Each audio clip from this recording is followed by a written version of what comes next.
Rax. Yep. Kunkka, mid-1 does have buyback, but he really doesn't want to use it as he's up in 15, but this may cost them some heavy structural damage. Tier 3's down. They're looking for the Rax as well. Spy Carapace from Microtrol trying to put off Fada, jumping in with the Ravage. The Rax are down. Liquid are able to claim the top melee Rax. Kunkka's going to be back up in a couple of seconds. We'll see how much Liquid want to stick around. They absolutely can play it safe and just back off. The vision's there for Microtrol to get this back, but quick blink. Gets out of range of the Shiva's guard. Microtrol's out. 8K or 9K gold now for Liquid. They finally claimed the first Rax in this game. Whilst being 17 to 47 kills, they really don't mean a lot in this game of Dota 2. It's all about the strategy, all about the way you play as a team. And I mean, Liquid taking that first set of Rax, in fact, it is their lead at the moment.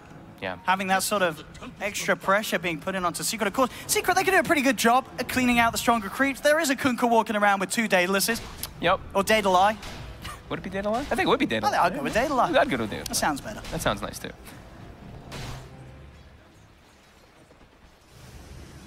Nullifier finished up on Ace, and a DD bottled up for the next upcoming engagement. Did Yap hit level 20? Yes, he took the 75. He did get the cooldown. Yeah. So we do have quite a lot of level 25s coming out. Some man moving in on mid.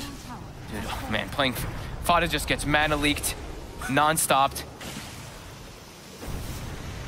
They've been doing, I mean, that's the one thing Liquid has been doing. Every single one of these fights, they just burn one of the heroes' mana pools incredibly hard on the side of Secret, and then they're almost at like a number advantage because of that, because they can't really cast majority of their spells. And look at the net worth on Matumama. He's nearly 40K net worth on the lone Druid.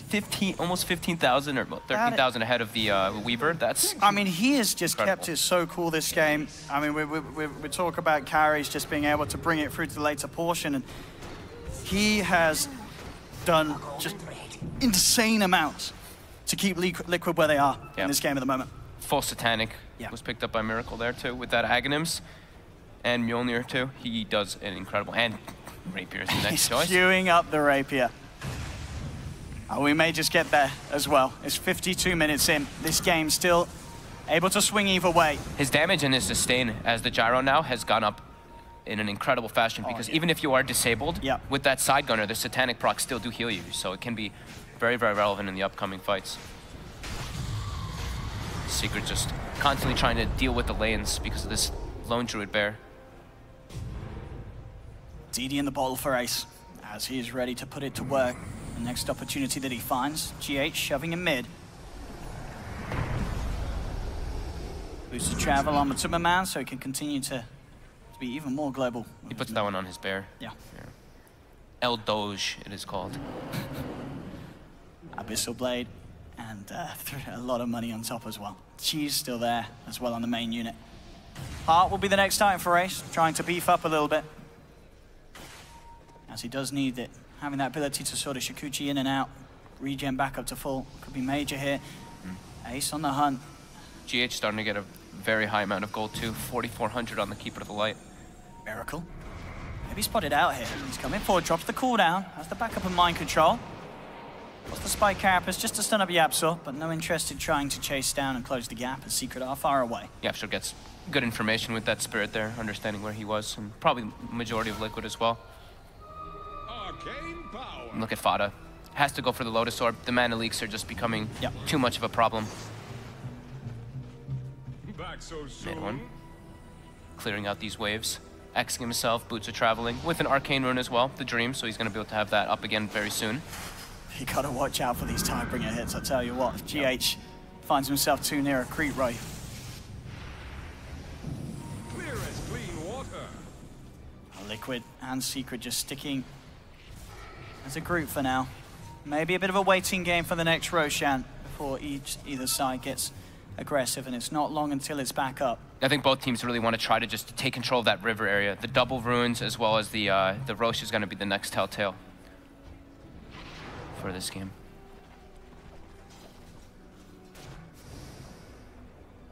And it's so safe, right? For Liquid, they can split push so often with the bear at no risk. So you see everybody else pretty much in the base. Sure, Miracle is kind of sitting behind the bear, but he's also one of the tankier heroes on their team. He has to be a bit careful. They found the bear. The they X. do get the X mark. They'll be able to bring it back. And have they got the damage to do so? It looks like they certainly have. They surround it, chop it down. The bear will try and turn and fight, but the bear has gone. Now he has to be careful with the secondary bear. The first bear you can be a little bit more carefree, but can't lose that secondary one, or they just can't take a fight.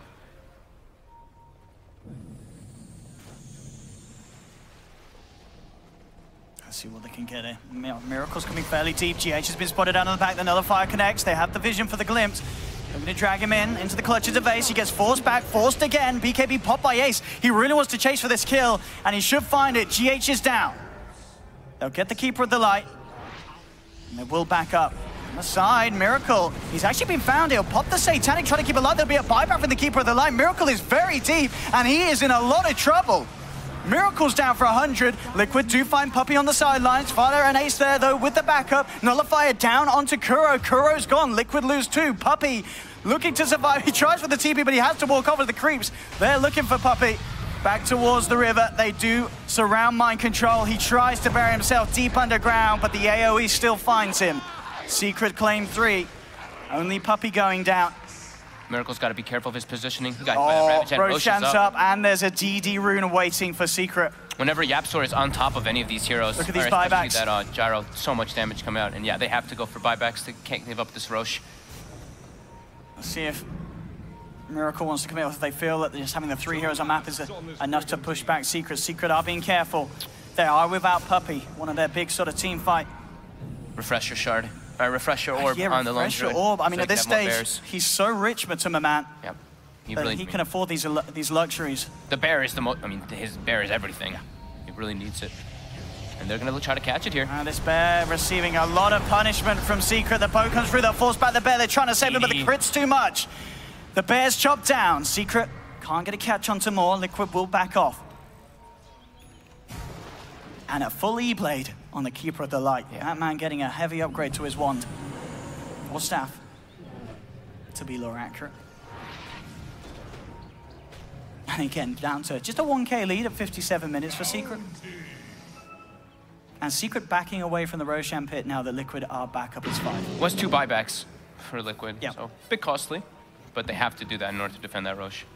Puppey with that, 180 GPM talent. He's grinding his way close towards the Aghanim Scepter. He really is. It's going to be very nice against these BKB cores. Yep. Or at least against, pretty much just Miracle. As we've seen, if he can't get the BKB out, the control is overwhelming. And into the pit they go. That's a nice stat right there. Miracle gets a toast, glimpsed as well. What's the BKB? He starts to chase down Yapsor. Fada comes in. Miracle has to back off. Roshan still stands. Another DD rune bottom. Oh, and who's going to get their hands on it? It's going to be Ace. Goes with the bottle, picks it up. But the bear, it is backdoor though. He's manning up onto mid-one. Mid-one pops the BKB. He wants this bear dead, and he will get it. That's got to be a refresher used probably by the lone druid, so we have another bear. Same time, Liquid are moving back into the pit. They know that Kunkka's down there, doesn't have his own BKB, but at the same time, Miracle's still waiting for it to come back off. Ace with the DD rune, moving forward, turning towards Miracle. He's still got the backup of Liquid. They'll turn, they'll get the stun. Ace is gone, he's messed up. Ace is down for 100. He gets caught out by the control. And now they're gonna get more Liquid. They knock back Puppey. Puppey down as well. Secret losing 2. They'll have to buy back on both of these heroes. Secret do not want to lose this fight. Yapsor with the sleep into the Earth Splitter. It's going to just catch onto Kuro. He pops his BKB. The Ravage from Fada catches out mind control. Nick's assassin down. Double kill for Fada as he gets GH as well. And now Secret moving in. Ace turns towards Kuro. Kuro tries to disrupt him, but the Linkers is there to block it. 3 down on Liquid. And Secret continuing. They're finding Matuma man. They've got the nullifier. Ace, has he got enough damage? It's looking to be Beast with the control from the X-Mark and the Torrent. Mid-one holds him in place. Matuma man pops the cheese. But the damage surely too much. Oh, is he going to get out with the Ghost Scepter TP? Oh, he's not indeed. The X-Mark is there. Secret get him as well. He's able to almost clean that. He's looking for the rat. And he's going to find Puppey. Puppey trying to deal with this bear problem. And the bear is out of there. But Liquid did lose 4 heroes. That Ravage by Fada, I think actually caught all 5 heroes. That was from incredible from Fada. That was perfect positioning coming out from him. This is... And knowing Roshan's still there. Yeah, that was what, Ace buying back as well as Puppey? Mid-boy. He loves killing bears. And with this control from Puppey, they should have it. I mean, Mid-boy taking a lot of damage. This bear is terrifying. Ooh. Look at mid one's gold. I just realized he has 8,300 on the Kunkka. Ah, he's doing all right for himself. And it looks like Miracle has changed from that rapier. He's gonna go for a nullifier of his own. And now, Secret, they do make their way into the pit. Okay. And with Liquid still without Matuma Man for 40, Mind Control for 30, no way they can head over. So this will be a free Roshan for Secret. Yep. They finally win the war around the pit. Double Ravages, maybe even triple Ravages coming into play soon. Or Puppy could actually hold a Refresher Shard as well, because he's gonna have the Aghanim soon. Yeah, double Static Storm. Probably on Fada though, because he's gonna have Refresher on top of that. So three Ravages, yeah, and they do give that, and the cheese as well. Radiant's top shrine is under attack. And yeah, he does just have the mana for it as well. Yep. For the full triple Ravage combo. I mean, yeah, what does mid one do with this money? Little surprised he's not picked up a Moonshot. Radiant's top shrine has fallen. Oh, we'll see what the plan is. Maybe holding back in case he does need an emergency rapier to secure the game if Liquid do manage to swing themselves back in the lead. But as it stands, Secret, with that Roshan claimed, they are back in the better position. But it's still so close. I mean, this game. He's gonna at least upgrade. He's gonna at least upgrade his Shadow Blade into a Silver Edge first, and then he can go Boots of Travel 2. So he still has a couple significant items that he can get. How are we doing? Is everybody almost 25 yet? Disruptor's missing at 25, Coddle, and Shadow Demon. Scythe advice. Full hex on Yapsor. Our Lone Druid's getting very close to the 12-slotted region as well. Refresher getting close to a hex on him. Haven't seen that in a while. Dyer's bottom shrine has fallen. We'll see what they can do mid. Liquid's coming in on mid on the side of Liquid. The Bear's in there. The damage onto the tower attempted. I'll bring him straight back out. Kura has to TP out. He's deep. Is he going to make it? He is. That was close. They do find Miracle down bottom. Pulse the BKB. Fada and Ace. Mid one trying to come in. No control through that magic community. Liquid do get everyone out of there. But to my man's Bear is being focused in the river. We'll see if he can get El Doge out of it. And he may be in a lot of trouble with this one. They've got the Hex. They've got the Nullifier slowing him down. And the Bear will go down once again. This Bear's died a lot. It's been a very, very nasty game for any animal fans out there. Yep. Mind Control's top. Yeah, popping the BKB. He wants to try and find it through any potential spike carapace. Oh, they get the torrent. Mid one finds him hiding in the tree line. A quick crit, mid one. Getting the catch. Yep, so with the gem there, able to spot him out in the Vendetta. The last hits just being brought up right there. Look how farmed everybody is. Coddle with 257, Elder Titan with 180. Like, this game, unbelievable. And a Daedalus, the next choice. Yeah, absolute Daedalus. I mean, why not when you've got that physical armor reduction aura around you when you go in? Yeah, he went the attack speed and Astral Hero Spirit attack anyway, so it's all about that deeps. And Ace has purchased up a full Bloodthorn, at the base on Courier. I mean, yeah, Bloodthorn and Nullifier. That's essentially a pseudo Doom. Yep. Yeah, and a much better one of that with the amount of damage that Ace can punch into him with the crits. So anyone getting caught out by Ace is very unlikely to survive for it. Refresher Orb now finished for Fada.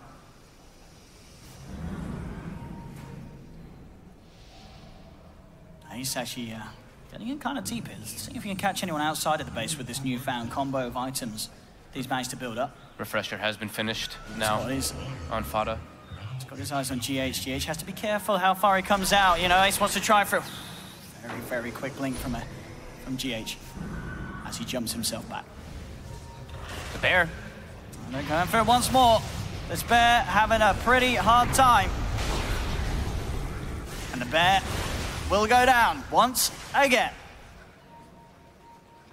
El Doge, not being able to doge many of these ganks. Oh, he's got the Nullifier on him. Miracle, still okay though, with that Satanic available. Secret trying to press their advantage when they still have the Aegis and Cheese. Yep, Fada's got an Invis as well. And with that triple Ravage potential, could set up for something tasty for Secret. It's a bit low on the mana, but he does have a Cheese available as well. Did I just hear a BKB? Did Yapso just pop his? Yeah, he did. Yeah, that's why he said sorry. Okay. He's apologizing. He's a polite man. Yeah. Jump forward, Fada. Found Kuroki here outside of the base. Atos stomped down. He'll try and run, but he can certainly not hide from this. They've got the Hex, they'll glimpse him back. Kuro is surrounded and taken down, and whoa. Ace, meanwhile, was pushing bottom. He was able to claim the range tracks. Oh, this bear got. He's looking for Yapso. Oh, he's got the Abyssal Blade. God. Bear. The bashes, oh my god. Oh, and Mind Control, he's jumped in. The wraparound's there from Miracle. They'll also catch out Puppey. They turn towards Ace. Ace pops the BKB. He's trying to pick up with the bashes. Well. This bear is out of control. The bashes each and every time setting up for 2 very significant kills for Liquid. Ace, he does not have buyback. 110 seconds, wait, is it still on cooldown? He doesn't have the money on Ace? It was still on cooldown. Still on cooldown. Yep. Oh boy, and we've seen how quick this bear can push. There's also a DD rune waiting in the river. Was that like as he had the Aegis as well, right? So was that like as the Aegis went away, as well as a bash on top? Okay, timings and timings. Hey, Dota, luck is part of the game, guys. That's all skill. All skill. And they call GH. Here's they'll look to drag him back into the combo. Oh, he gets the blink off though. Fada comes in with the Ravage into Earth Splitter. There's the refresher popped. He's looking for the setup of the second. The Battle Cry immunity allowing the bear to move towards Yapso. Yapso backs away as he retreats with the Glimmer Cape. Fada surrounded. Fada getting destroyed. There's the next Ravage, but he's still taking so much damage. Midborn trying to help him out. Jumps in. He's looking for the crits. Got another one. The third Ravage. Fada's still alive. Sets up for the kill on Miracle, but Miracle buys back straight away. The bear moves in and with Mind Control, they take down Fada. Fada's got the buyback available. He comes in. Miracle pushing in hard off the back of this buyback. Buyback from Fada, buyback from Puppey, fortification as well as Secret looking to desperately hold whilst Ace is still on the sidelines. Liquid realize that buyback's unable for the Weaver and they're pushing in hard. They've taken the tier 3, they're looking for more. There's no Ravages on Fada. They do find the Hex. Static Storm as well coming through. Can they bring this man down? A defensive disruption, buying time for Miracle for a but the Tide bring a crit. It's nearly too much, but the heals. Miracle keeping himself alive with the side gunner. They're looking to want Fada. Fada will go down on a dieback if he falls. Can they keep this man alive?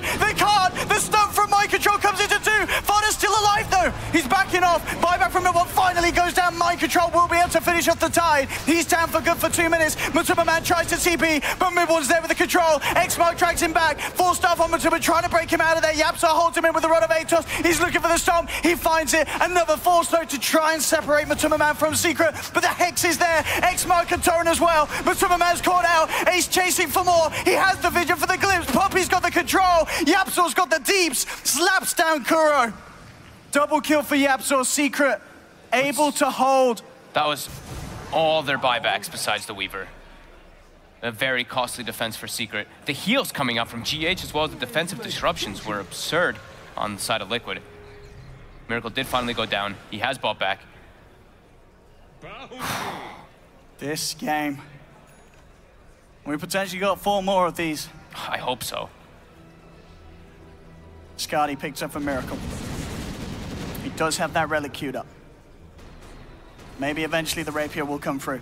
We'll see. It could certainly be a game for Rapiers. I just brought up the kill board. Yeah, actually by accident. I was just looking, take a look at the numbers while you look at Liquid. Pretty much all of them are negative except for Matu, and everybody on Secret has an absolutely positive kill ratio. And then you look at the net worth difference, and we're still somehow at less than a 1K. It's on the line.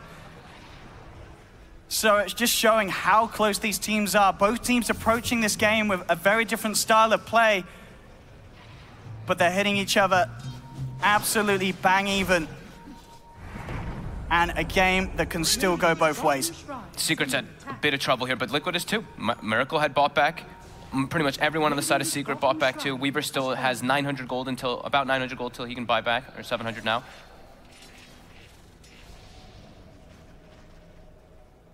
But everyone being very, very careful with these buybacks on cooldown, as you say. Maybe yeah. even to the point where we may see a bit of a lull for 6 minutes. I mean, who's going to be able to force the issue first? It is what Liquid, being the fact that they have less buybacks. We could just see a fight happen around this Roche pit, and that could be the game, because it's going to be coming up very shortly. My control is scouting it out. And Matuma Man, he's 12 slotting up. He's getting himself a Hex. An extra bit of control. Hey, he's got Refresher on Yes, top of it too, double right? Hex. I can't wait to see what he's able to pull off with that in the fights. He needs to save it more, though, for the Bear. The Bear is all the importance in these. Yeah. maybe go for an Octarine next, right? So the lower cooldown. Yeah, who knows? Mid-one's got a Rapier. Yeah, They're ready to fight. Finally. They've got their Hex, defensive disruption, buying time to protect Miracle from the static storm. They'll take the storm, they'll force him back, but Miracle gets the BKB and time. Turns toward Fada. Ace backing off as he BKBs, looks to retreat. Splitter catches Miracle, but it's not enough damage. Look at the damage coming out for this Gyros. He looks towards Fada. Fada puts the refresher, but he has no mana. Mid-1 gets the double kill. The Tidebringer hits too much. He's still full health, Mid-1. He's looking for the draw again. The Tidebringer cuts through. Triple kill for Mid-1. GH will buy back. Yapsor's got the vision onto mind control. They claim themselves the 4th. Can they do anything here, Liquid? With 3 heroes down, Matuma Man with buyback available. Ace does get picked off by the bear. Matuma Man finds one. Miracle surrounded. Oh, ultra kill for Mid-1. This Rapier doing so much work in this team fight. The damage from this Kunkka off the scale. There's only a buyback from Matu. This could be a 12K. Look at that damage done. My God. That Rapier purchase, and it may have won them the game. There's 3 heroes down on Liquid. They don't have buyback. They need to just go down mid. Maybe even just ignore this Rax, just go for the tier 4s. If they recognize that there's no buybacks, they are just gonna go for this though. Can they hold Liquid? So much damage from this Kunkka as he heads in onto the tier 3. Matuma Man trying his best. He's got the bear back up. Does get the bash up to Mid-1. Mid-1 has to put the BKB in back up. This bear is terrifying. Glimpse. They found Matt. Oh, quick blast from GH knocking them back. Oh, it will not connect. Matuma Man's gonna be fine, but no, the Ravage from Fada. It could. Oh, the Tidebringer! Oh, he gets 1 shot. That's game. That is game without a shadow of a doubt for sure. Secret moving in onto the tier 4s. There's no Matuma Man. Mid-1, this game with his Kunkka. That Rapier pickup sealing the deal here for Secret in game 1, 72 minutes. They're forcing the rest of Liquid back to the base. Surely there's no way Liquid can hold this. The Ancient is exposed. Kuro and GH trying their best, but the Ancient is falling. Secret, surely they've done it here. That's 4 down. Kuro, the last man left surviving. He'll go down with the ship. What a game. What an absolutely ridiculous start to these grand finals. Ladies 69 to 27 at the end of it. I can't believe what we just saw there. That was unbelievable. Mid-1 with the clutch cleaves coming in, the spell usage by Secret in these fights, as well as Liquid with the sustain. I want 4 more of these, Owen. I really do hope that we get it. Unbelievable. Without a doubt, the best game of the major. Yeah. Oh, you got to call it that. That was incredible high-level performance from both teams. Everyone playing out of their minds. Look at these kill scores. 24-4 on Mid-1, 15-3 on Yapsor, 18-5 in Ace. Holy moly. My goodness. Well, the players are out. They're going to have a short break, but they're going to be back for game 2, and I am absolutely certain that you, ladies and gentlemen, at home will be as well. Team Secret taking game 1 at the ROG DreamLeague Major Finals. 1-0, 72 minutes of absolute carnage. What a treat, and we've got more of it in store. Don't go anywhere. We'll be back after this short ad break.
Get the alpha, be the alpha.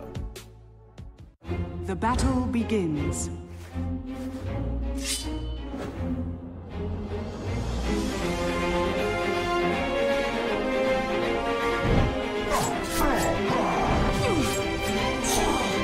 Rampage. Dire victory. With the Strafe Esports app, follow your favorite teams and players, and you'll never miss a match again. Strafe, everything esports. Download now on iOS and Android.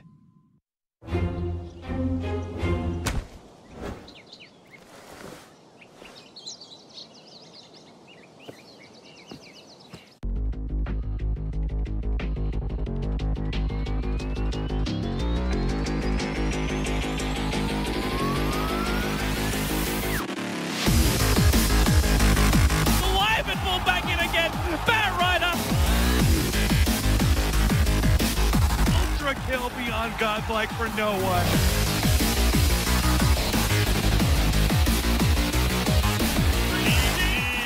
Digital chaos in style, in convincing fashion.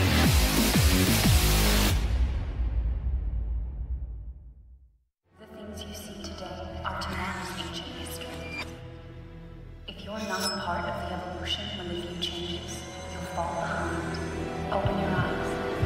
Can you see it?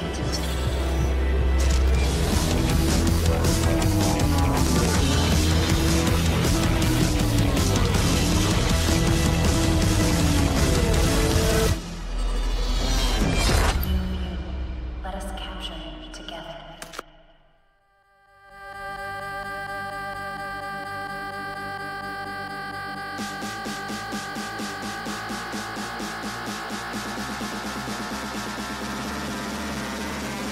We want just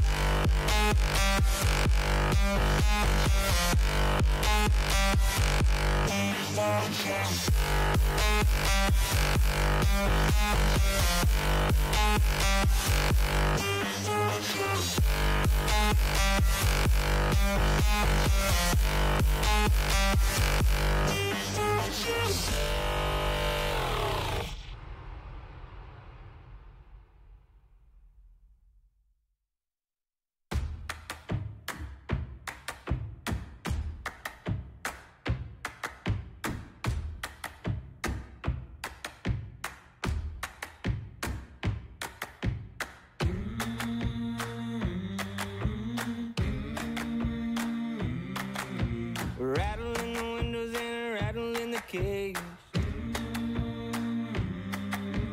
Write a new chapter on every page. Spinning in the darkness and howling at the moon. Do it while you can, 'cause the morning's coming soon. Down all day and up all night. Down all day and up all night. Down all day.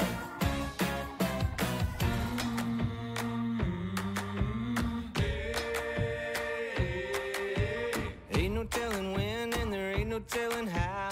If we wanna do it, friends, we better do it now. Time sure is a wasting, better get it in your head. It's a short life here and a long time dead. Down all day and up all night. Down all day and up all night. Down all day. Up all night.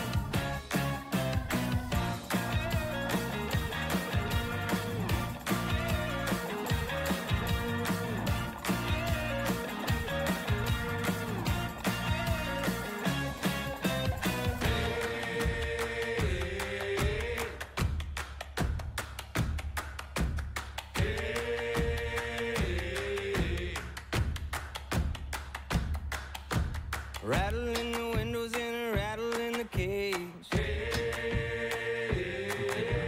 Write a new chapter on every page. Down all day and up all night. Down all day and up all night. Down all day. Down all day and up all night. Down all day and up all night. Down all day. Down all day and up all night. Down all day and up all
come sing with me.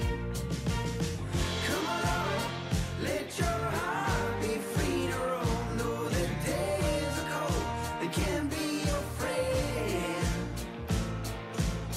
Come along.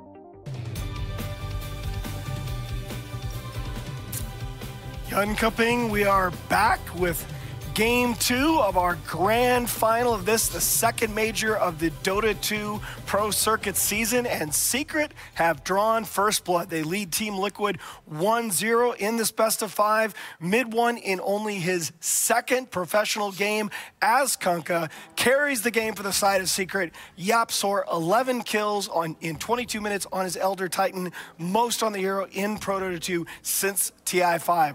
Let me bring back in my panel here.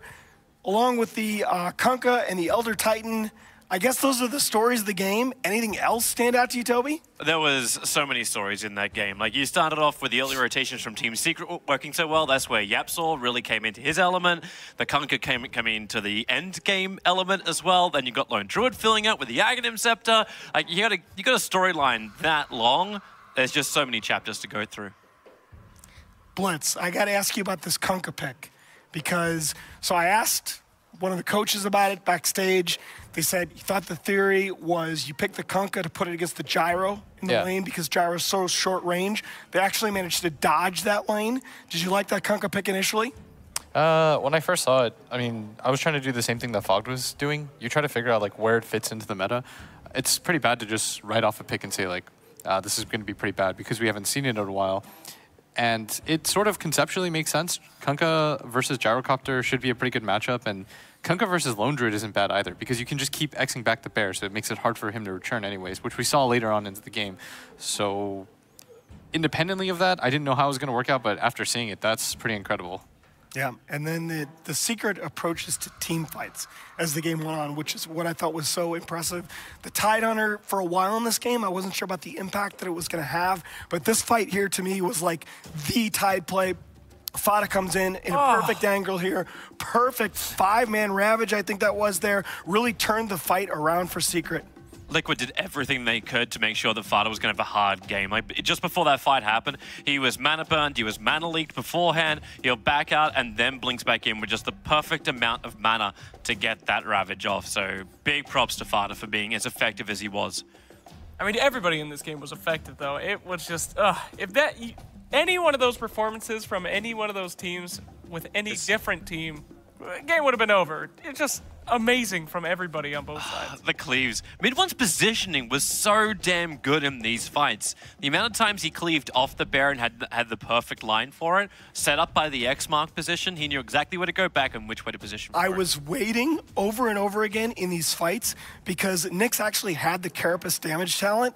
I was waiting, especially when the Rapier came out, for him to kill himself on Spike Carapace. I don't think he hit Spike Carapace once with the cleaves. The positioning from Secret was just magnificent.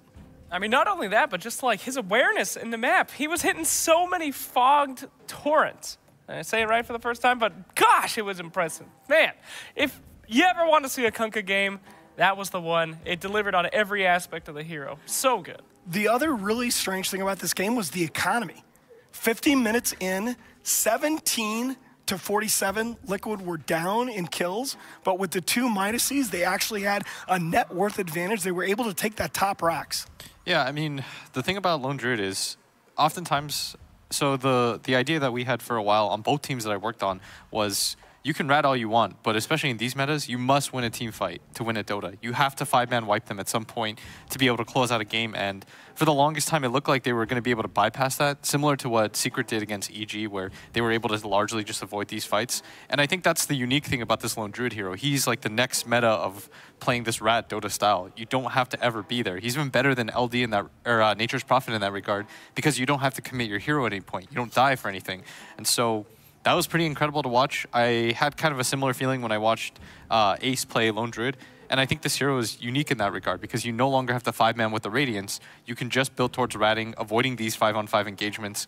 But in that game, what Secret did so well is they eventually forced Liquid into a situation where they had to run past them, and that's where Secret was kind of king. Their team fighting ability was just a little bit too much.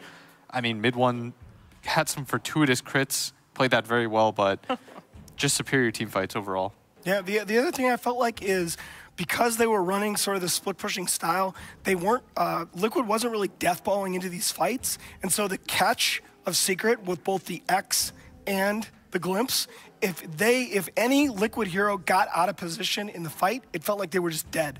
Yep. You couldn't be in the front, or else you got glimpsed, and you couldn't be running away, or other way around, or you got X'd. There's no movement at all. I just like how you talk about it too, like Liquid coming out to try and find Team Secret. You could see it when like Liquid lost so many heroes and then you're just defending from inside the base. It was almost enough with just GH defending by himself, because that was my question. I was sitting there going, how does Liquid actually, like how do they get finished off? How does Secret actually breach the high ground? They have to wait until Liquid come out to them. They have to get these pickoffs. And with the Lone Druid Bear pushing you never really had the numbers. So Secret were committing like 4 heroes to pick off the bear because they knew they couldn't go high ground until that perfect opportunity. And it comes when you've got such heavy amounts of damage from a Kunkka. I feel like we could sit here breaking this game down for half an hour. We are moments away from our Game 2 draft. Secret, this time around, with selection priority, has opted for first pick. Liquid will be playing on the Radiant side, if I'm remembering that correctly. If we do have the MVP voting for the first game, can we take a look at that now? Because I'm pretty darn curious. Mid one or you up, sorry? Yeah, let's show it, because I really want to see this. It's Yapsor won the MVP vote, and I really agree with that. As spectacular as mid one looked on that Kunkka, I think that this would have been a very different game for Secret if his Elder Titan hadn't been so disruptive for the first 40 minutes of this game. Well, you know, I hope he enjoyed it, because he'll never be playing it again this series, I don't think. I think that's first ban material from now on for the rest of the series. Oh, they did it 2 games against, I couldn't believe it. You were the one that reminded me of this, that Liquid actually banned ET first phase twice in a row against EG. I mean, and then they didn't do it here. Just got their teams messed up. I'm telling you, when you're as good as Liquid, you don't even know who you're facing. They're all just lesser beings. I mean, but hopefully they'll remember now, and we won't see Yap get his hero again. Yeah, with Team Secret having first pick, I believe you said, yeah, it's going to be on Liquid to ban that in the first phase. I think right now, like, the drafting war is pretty incredible. Like, both teams are throwing stuff that they haven't really shown, like this Kunkka mid. They're showing that they're just able to give a lot of looks. And the way that it works in drafting is, if you're the team that has the most varied draft, like you can do things that the enemy team can't or you're willing to, then you're going to have quite an advantage going in. Like, you're picking these heroes like Kunkka mid that nobody else runs. That's huge for your team. You're doing stuff that nobody else is doing, and it's not easy because you probably haven't practiced against this, so you don't know the style or how it's going to go. Like, nobody plays games like that. Nobody practices. If it usually gets to the point where it's like 17-42, one team will just say like, GG. Nobody ever tries to scrim out those games. It's just like, all right, it's over. And so most of that time is just spent towards like who has more experience playing those kinds of games in actual matches.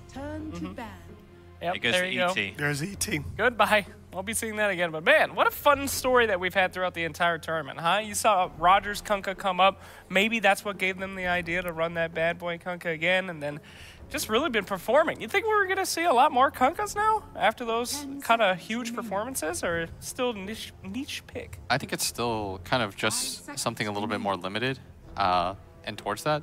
Because if you see these heroes like these gyros, you have to think to yourself, well, what works well against them? We keep seeing these heroes over and over again. Obviously, the basic counters to it don't really work. Like this idea that Brewmaster counters Omni Knight, like I see it, but at the same time, I still see Omni run over Brew every single game. So you need a better idea than that. Like, so what's the next level? And in these tournaments, it's hard because you have to figure them out on the go. You don't have time to practice it. No one's going to scrim against you. So you have to theory craft these things. And it's cool that they were able to just say, I think the Kunkka works. Let's go with it. Absolutely. Well, Winter Wyvern going to be grabbed out first from Team Liquid, kind of the standard support hero that we've been seeing here. Not going to be followed up with that Winter Wyvern Omni combo that has been so famous throughout DreamLeague. But here we go, Sand King and Lone Druid instantly picked up. Don't blame him for that. Yeah. Do you take Wyvern Slardar then? That was the combo that we saw be really popular through pretty much 2 tournaments in a row. I still really like it here. I know EG went with it and didn't do as well earlier, but we've talked about that combo. I mean, you guys talked a lot about that combo. I haven't seen it winning too much. I'd rather you get something like a Witch Doctor here to be able to put a leash on that Lone Druid. They need to find some way to stop that from going ham. And then insta-pick Lifestealer. Yeah, he got banned out in the second phase in the last game, and they want something against that Druid. Yeah, it's really nice against Lone Druid. You get on top of him. If you have some sort of vehicle as well, Sand King doesn't really do too much to it either. But they're going to ban out the Chen. You want to give this hero as good of a life as a laning phase as possible. Yep, and this is Liquid making adjustments. Neither of these 2 heroes, the Wyvern, of course, being very surprising, neither were touched in that last draft. Yeah, so they banned the Slardar because the Slardar Lifestealer, of course, one of the better combinations that you can run. Oh, it's definitely good with the Winter Wyvern, too. It allows Lifestealer to get that early Roshan, too. And if you just stun onto the Lone Druid, there's almost nothing that you can do against it. Like, there's not a lot of BKB breakers anymore in Dota, which makes Lifestealer really nice in this meta right now. Best BKB breaker right now, probably Bane. He's already banned out, so yeah, pretty good idea there. All right, well, this should be the one that kind of reveals Team Secret's hand coming up here. Bat Rider taken out. Pretty nice. Liquid fans in the audience hoping for a Game 5 on this one. Bat Rider would have been nice against the Lifesteal, but then against Secret, who's banning it out. Isn't it the other way around? Like, Bat gets... It's pretty hard for Lifestealer to play against Bat. But you're talking about things that can at least control through that rage, through that... It's generally viewed as being going to get jumped right anyway. Laning. Yeah. So Liquid still need their jump 4. 10 seconds. I'm trying to think right now. Normally, you want some kind of reliable stun or something that gets you as close as possible. I would have thought like Clockwork or something would have been okay for Liquid, considering it's not bad against Lone Druid. You can just lock him in. But I think you want something slightly more reliable than that. Ancient Apparition? Well, sure. We've been talking about how that's the kind of go-to counter to Winter Wyvern right now. Just kind of eliminate all those heals, but not quite sure. I mean, there's a lot of heroes that can get up in that hero's face and just eat him up. They might aggro with this. They did last time they played, if I recall. They did Brew AA plus against EG and just ran them over. Oh. This is actually one of the few times, too, when Brewmaster gets through the second phase of bans. Yep.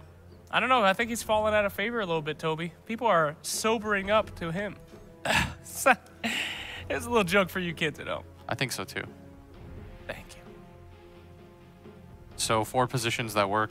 Back in the past, it was like Ricky, but we haven't seen that hero in a really long time. I know the Chinese really like Nyx. They just grab a Nyx, run and go. Be fine to run him in that 3 position. Yeah. There's not a lot of options left over. Ooh, you know the famous combo Liquid did earlier in the league? The Puck Lifestealer combo. I believe Fog called it the Life Pucker. The Life Pucker? He goes in, he takes your life. What about Rubik here for Liquid? Rubik's not bad. All right. They take Night Stalker. Then maybe they're mid or they're off. There's the Tide. There is Tide Hunter. Wow, okay. Oh boy. We're just chaining these picks now. Well, once again, Blitz, I think you talked about this in the last draft, that Secret's just going heavy into the team fight as we go into the draft. Yeah, and Liquid looks like they want to try to split things a little bit more and make things hard for Secret. But they also, when you have a hero like Lifestealer, Nahaz, you need a 1 position that can shove out the waves. Yep. Which is why we see heroes like Queen of Pain, Storm, Puck, just something that insta gets rid of the creep wave.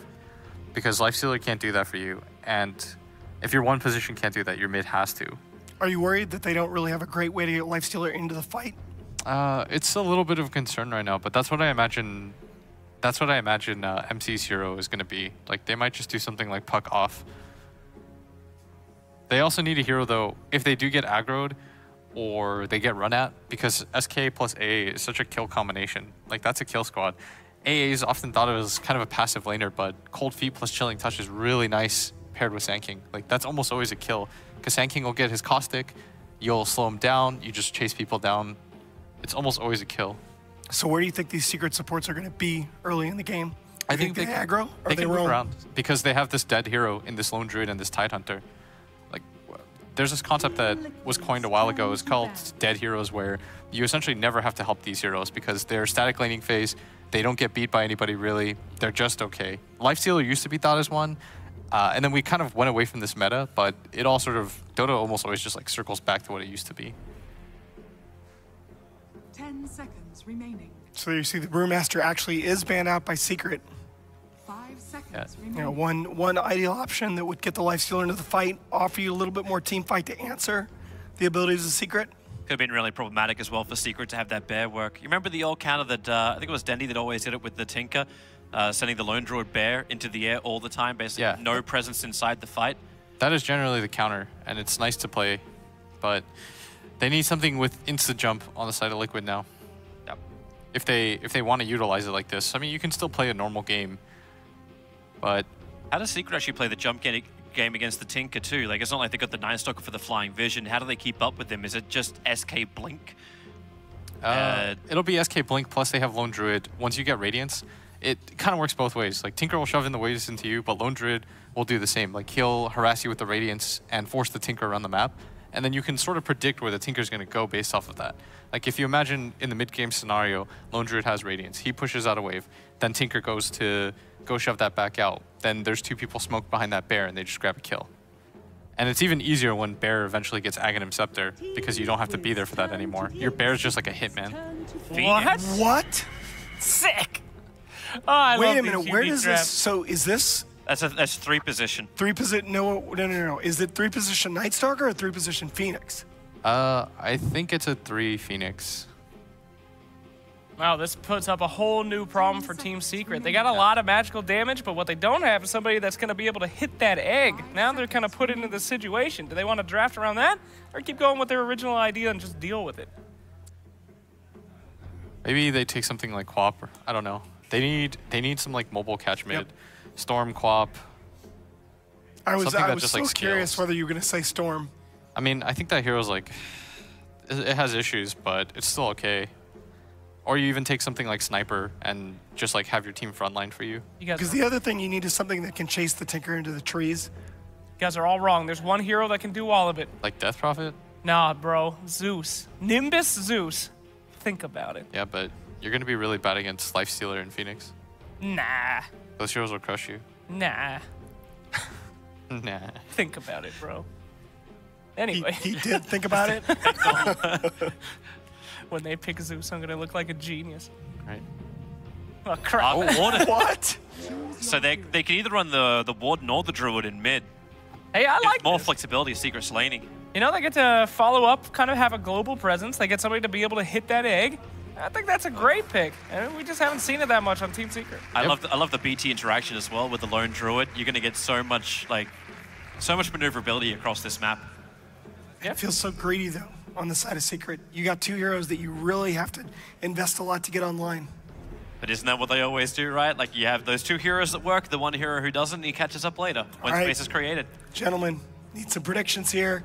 Are Liquid able to even up the series, or do Secret take that commanding 2-0 lead? Toby. I want to go with the Arc Warden. Okay. I'm going to go with the Arc Warden. I'm going to go with the Tinker. I think Liquid takes this, evens up the series 1-1.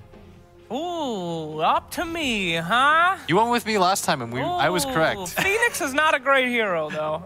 He's great in this game. All right, I'll go with you, Blitz. Ride or die. Time to be 2 for 2. Homies forever.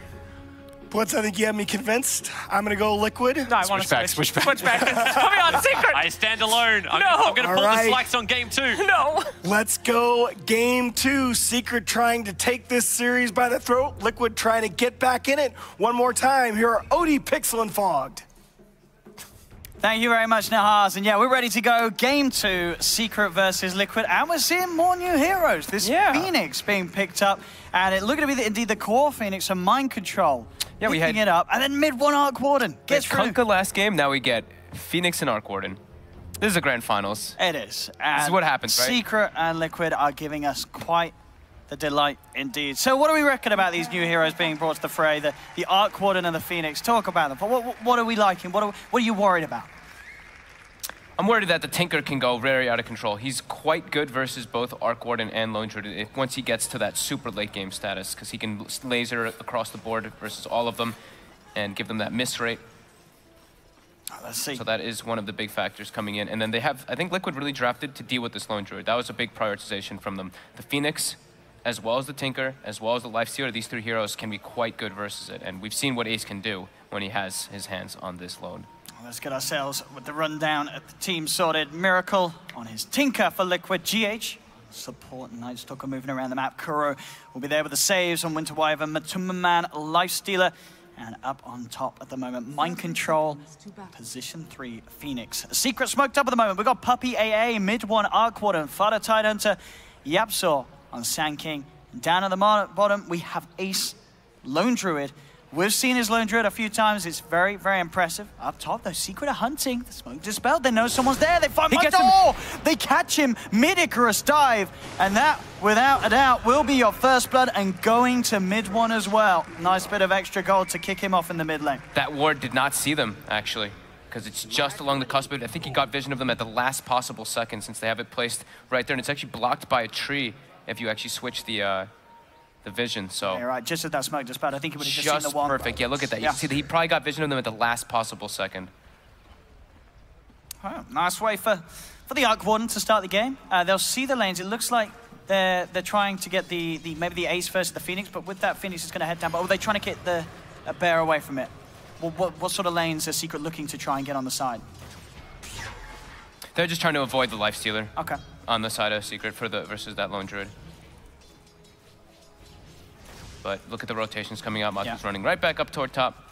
We might see some musical lanes. Kuroki is parked behind mid. He's waiting to try to go for a courier snipe here, and we have the 2v2 in the mid lane.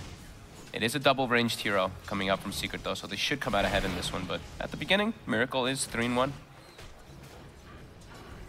And Matu's going to get pressured pretty hard by this, though, because there's a sinking up there, too. Out comes the courier. Courier's got the ward down. He's going to get it. To get it, and that is the courier gone. One more hit. Does get the Wraith Fan delivered. And they're diving on it. Mid 1. Indeed, 3 heroes moving on to mid 1. Uh-oh, mid 1. He's dead. They'll get the courier. They'll get the kill as well. Laser and rocket from Miracle to finish off mid 1. Puppey will be fine.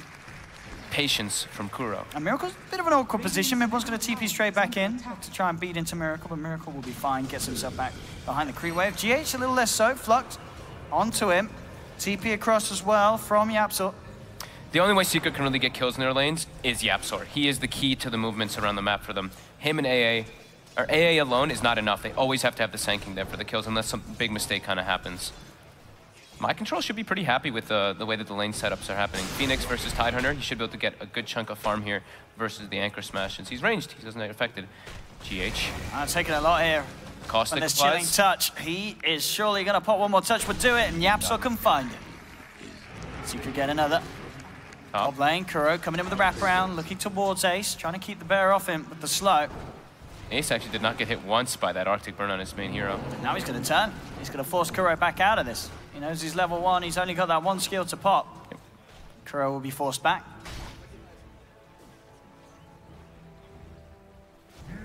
The lanes, as you say, Liquid managing to get their Lifestealer against the Lone Druid, and Secret will leave the lanes, as it were, on the side. Yet to make any sort of further switch around. This is a pretty nice game for Tinker. The one thing is that the Arc Warden also can work in that factor versus him because of the Spark Wraiths. You can put them all around along the tree lines later on in the game, and you can have that as a scout. But this happening is a big disaster. Arc Warden is one of those heroes that if you actually die too many times early on, it's very, very difficult for you to catch back up because the aggression's just going to keep running at you. So it's, I mean, GH is doing a great job of that, and I think we're going to keep seeing that happening for a bit with this Night Stalker Tinker matchup versus him. Secret do finally move the lanes once again, taking Ace down here, away from the Lifestealer. And Yapso hunting down Mind Control, seeing if we can spot him out in the trees. Well, 3 has the Icarus dive over mid lane again. This Liquid aggression between the 3 of them coming in mid each and every time. And they're getting kills every time they move in. Again, Matu instantly switches down toward bottom. He sees the lone druid there. He doesn't want to stand 1v1 versus a Tidehunter either, because that's not a great matchup. Yapso, he's going to miss the power strike, and Matuma's here, ready to punish him for that misplay. As Matuma Man, as soon as he turns up to the lane, gets himself a kill. He's probably pretty thankful there. Yapso almost coming in. He's trying to go for that, like, you know, outplay catching the mid Icarus dive, but not expecting Matu to make that quick rotation down. Look at this as well. GH and Kuro in position to dive if Ace comes forward too far. He doesn't have Savage Roar online just yet. He's got to be careful. He is keeping himself quite close to that tower, so it makes it hard for the supports to make the move. They'll back off, secure both the bounty runes down here. Fada should have a good game this time around. 19 and 5 last hits on Tidehunter. That's pretty lovely. And 19 and 15. 15 denies. Yeah, 15 denies. So first Nighttime's kicking in. See how much pressure GH can put alongside with Miracle. Oh, Miracle finds a nice regen rune bottom. Lovely for himself. Towards Lone Druid. Trying to go for his bear here. Matuma Man ready to come in, but Savage Roar forces him back. GH just get the slow with the Void, and they should be able to claim this bear hit. Can he deny it? That gold. Oh, he can! Ace! Oh my God. You're not getting that 300 gold, he says. They want him now. They're like, you deny it? He'll summon a new one. And with that, he's fine. Yapsa and Puppey turn up. They're ready to turn this around. Looking towards Kuroki. He's been left behind. Secret jump in. Ace getting the kill as well. Denying that gold from Liquid, drawing them in, and picking up a kill. That was pretty sick. We've seen Ace's Lone Druid multiple times here, and it has been up there as one of the best, if not the best. It's a hard contest between him and Matuma Man, even though Liquid did lose that last game. Mid lane, they're looking for Miracle. Playing mid lane. The stun, Miracle, trying for the TP out, knows he can't make it. Secret find the kill. Yeah. Every time when Yapsor can show up, like I was mentioning before, that's when they can get those kills. But now Liquid, they are smoked up. They're looking to get the wraparound into the mid lane. When Miracle respawns, they will probably try to go for mid one here. Puppey, though, walking into them. He tanks the gank. Yapso's there to try and help out. Do a burrow strike, and mid one looking to turn. Has the flux onto GH. GH backing up, standing close to Kuro. Raves down, blocking off the path. Liquid have to be careful with the retreat. They're not going to get GH out of there. GH goes down. Mind Control's come through. He's bringing mid one down very, very low. He's trying his best to finish off this Arc Warden. Gets another Spirit out onto him, and Mind Control will be able to claim the mid one kill. Kuroki's able to deny himself to the Ancient, so Yapso can't find that. Mind Control picks up a second. He's got a double. What a rotation. Can he get more out of this? He doesn't have any more spirits. Yeah, both of his spells are down for a long time, and Yapso shining up will live, but indeed, Mind Control turning up like that, getting 2 kills. Matuma Man and GH have found the bear. Savage Roar from Ace peels them off it. They're still trying to chase it, though. Again with another Void. That Arcane Rune for GH helping them chase down Ace's bear. Mind Control swoops in to surround it, and this time, there won't be a deny. The gold's there, I believe GH claiming the final touch, 300 gold into his bank. Fada completely ignored in this game. Just sitting top by himself, farming. 300 gold for GH, though. Very nice early on. Puppey as well. Fada can make a good attempt at Kuro's life. Kuro trying to fly himself away. We'll get over the tree line. And Fada will not quite be able to find him for now. Does have phase boost, so this lane getting even scarier for any members of Liquid that come in mid lane, mid one, dove upon. They'll get the kill, cost them GH's life. Yapso, see if he can chase down Miracle. He does have Burrow Strike back up. He's playing around with it for now. But he will not make an attempt. Miracle will be fine. Bottom lane, Mind Control and Matuma Man also stepping up the aggression. As soon as Mind Control with these movements, getting some crucial kills for Liquid. Yeah, the core Phoenix, he's turning up every single time. That mid lane rotation was the big one, but now bottom with Matu being able to pressure the Lone Druid. Ace really having some trouble here. He doesn't have a resummon for 85 seconds either. So he's going to be just a ranged, very weak hero for the next minute or so.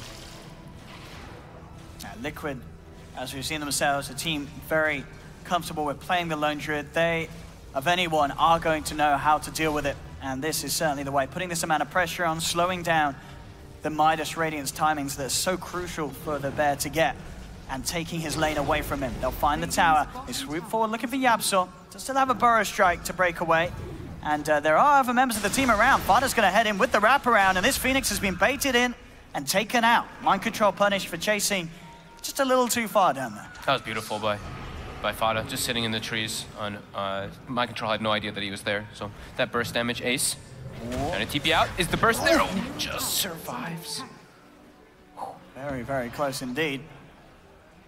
And efficiency as well from Ace. Doesn't even TP back to base. TP's up towards top. Salves up. And he's ready to continue to farm. At least alone. 20 seconds and the bear will be back.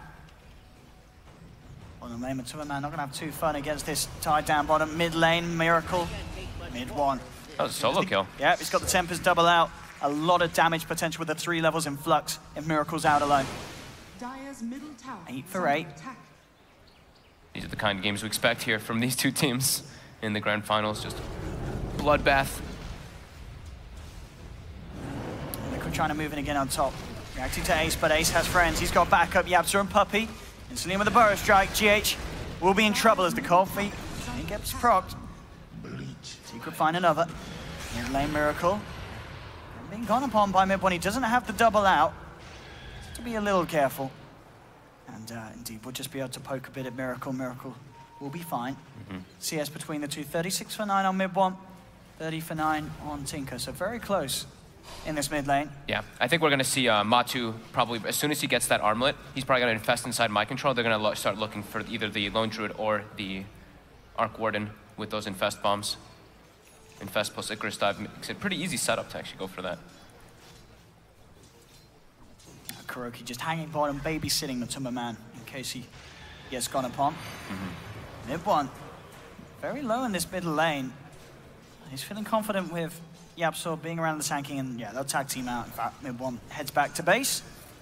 Refuel. Yapsor gets the lane. He's level 6 on this. Yeah, I was about to say, he's like the earliest level 6 of the supports in the game. Like we mentioned, he is the kill hero, though, in the side of Secret. So every time he does show up, they do have pretty good chances to kill people. And they do go for a smoke up, but lots of Liquid is grouped up. And like I mentioned, instantly they jump into the infest once the armlet is finished. Let's see what Fada can set up or find. He may just have to run. As soon as the Knight is summoned, Secret know this is not the fight for them. A back away. Very minimal like catch and disable on the side of Liquid, though. Pretty much just the Arctic Burn plus the Night Stalker really to go for stuff. And I guess, you know, Icarus dive slow. Fada again, looking for round 2, wrapping around toward mid. He is spotted by a ward though, so Miracle unlikely to get caught by this top now. Savage Roar, pushing back GH, mind control, still with Matuma Man inside him. They'll jump out, look towards Ace. Ace is gone. With the Supernova as well, making it pretty much impossible for Secret to get anything in return out of that trade, as they have to let Liquid get away with that. Yeah, this opens up the map now for the support of Liquid. Kuroki trying to get his level 6 bottom, but he is getting stalked by Tidehunter and AA. He's gonna be fine hiding in the trees here though. Fada just getting richer and richer. Second highest on the net worth with this Tidehunter. Yeah. He's had a very, very nice lane to start with.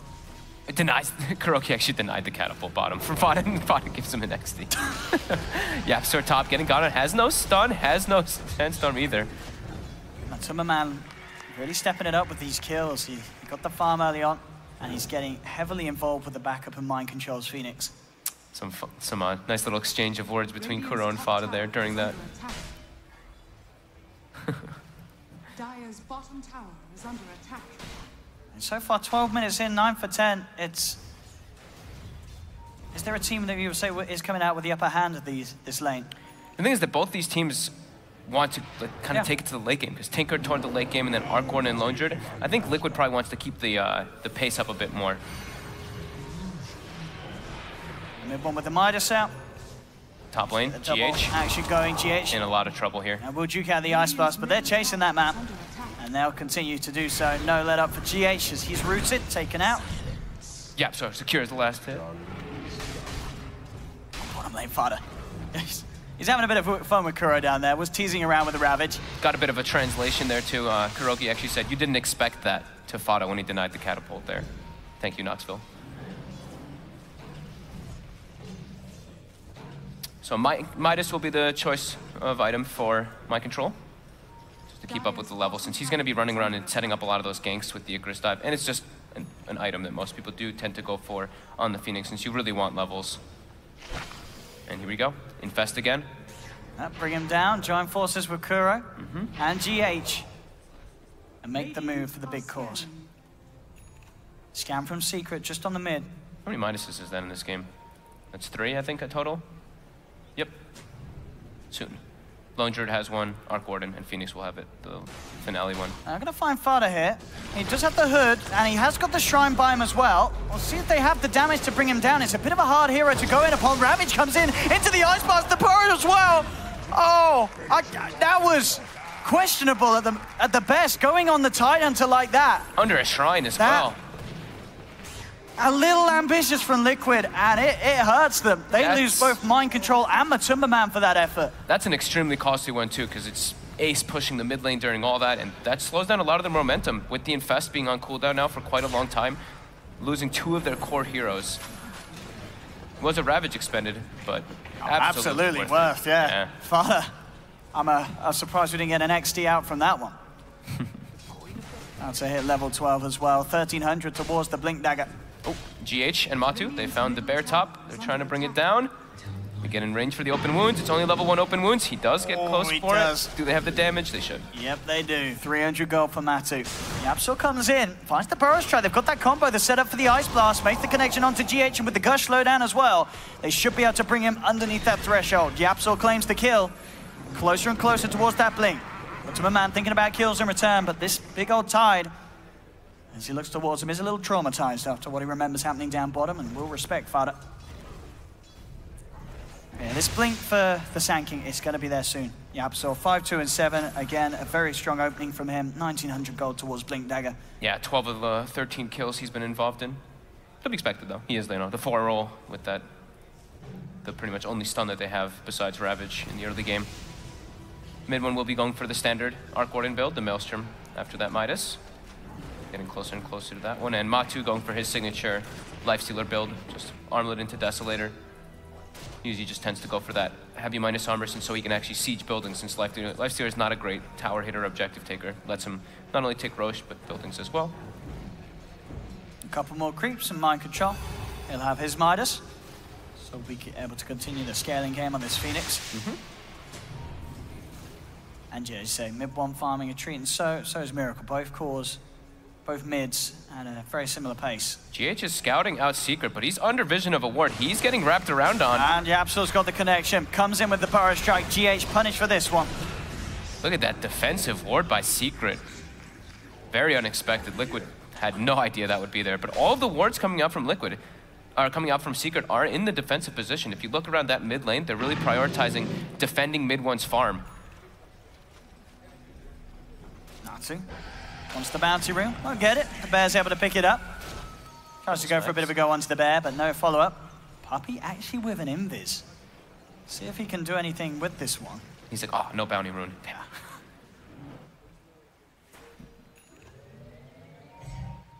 14 for 10. This is... top tower is under attack. I mean, it's going to be interesting to see who becomes the bigger issue this game, the Arc Warden or the Tinker.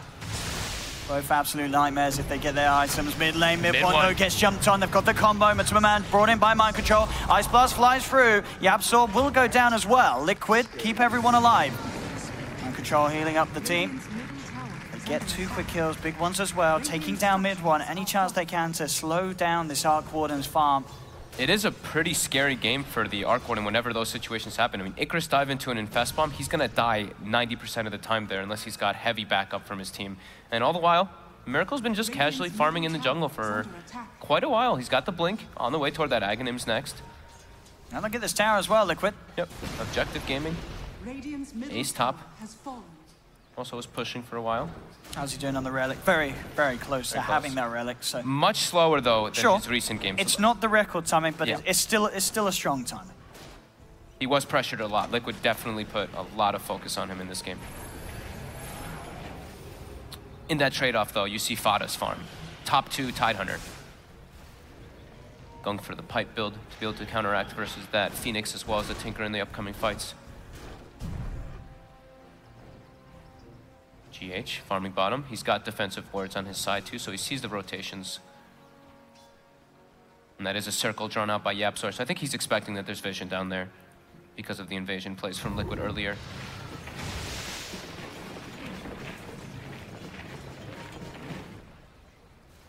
On control, just about to hit on the level 12. Matumba Man, Infest, back up. Time. Yep.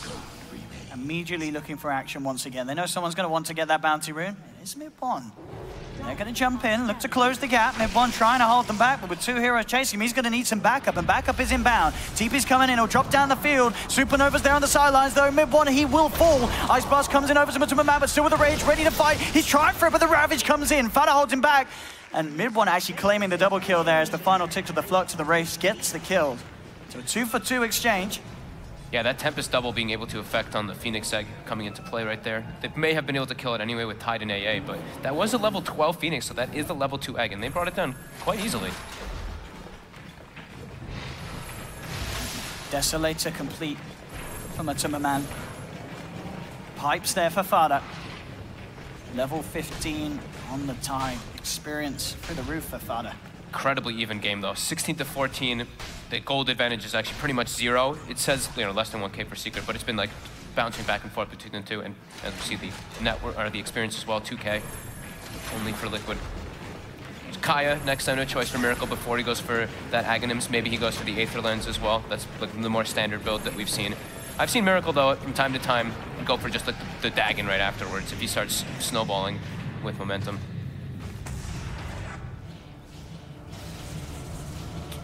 Look at Mid-1's next item choice. Okay. So he can maybe try to avoid the Icarus Infest bombs. Yeah. It's been a big problem for him. It will continue to be a big problem for him. Yeah, because it's certainly been very nice for the escape. But he does need something to save himself from that. Yeah.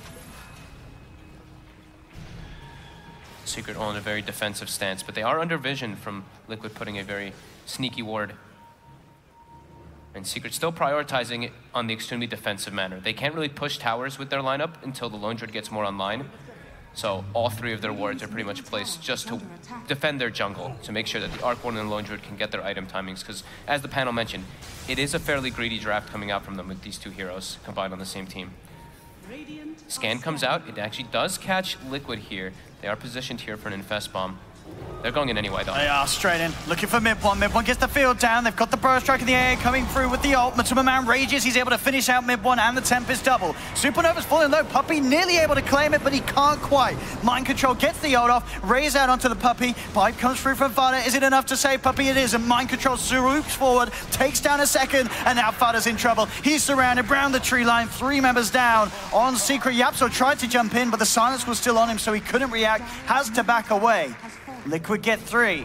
They're trying to take advantage of the greediness from Secret's lineup. They know there's no Radiance hit on the Bear, so Secret taking these head-on engagements is still very, very tough, even though they have the Blink Dagger on Senking. I think the Epicenter was actually cancelled there by Kuroki's Winter's Curse. And ace. That savage roll there. Miracle was trying to close in for the last bit of burst to finish the bet, and his owner off. But that roll saving his life. And the Radiance is back. And Man's got his eyes on Yapso. Goes for a quick sandstorm, but the sentry's down. Ready to chase, ready to burst with the splinters coming in from Kuro. Liquid starting to really amp up the pace, making all the space in the world for Miracle's Tinker. Phoenix in this game is actually going to get very, very strong. Miracle top. He's getting chased out here by the Radiance Bear. He's in a very deep spot. He can't blink. He didn't expect that Radiance. It's only just come out. The rest of Liquid, though, coming in for the defense. I don't know if Miracle can get through this one. Mind Control to Man turn him. Oh, he gets the blink off. Miracle, he's going to live. He managed to blink out just in time, gets himself out of the range of the Spark Grave, and Secret, they've lost 2. They do get the Ice Blast down onto Man, and they get Mind Control. So this time Secret able to bite back pretty hard. They'll surround Kuro. Kuro, could he get himself out of this? GH trying to get a look in onto Ace, but Kuro in a lot of trouble. Ace brings the bear back through. Kuro trying to fly himself away. Ravage actually comes out from Fada as he looks to lock down the Night Stalker as well, and he does find him. Miracle jumps in desperately, looking to finish off Ace. In fact, they do get him. GH able to get the final Void to kill off the Lone Druid.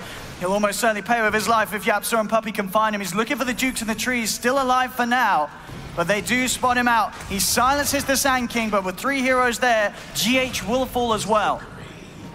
So they get the 2 cores, Liquid. They get both Ace and Mid-1, but it cost them 4 lives. That could have costed them everybody. Miracle gets the rearm blink in between the Radiance ticks.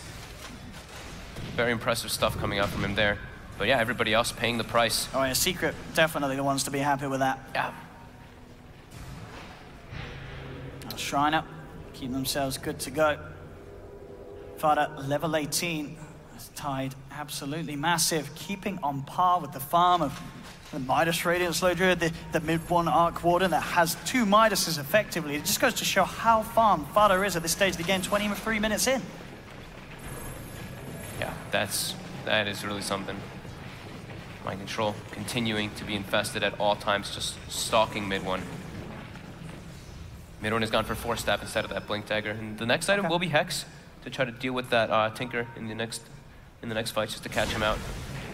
Since, like we mentioned, it's only Ravage and Sanking Stun as their disables.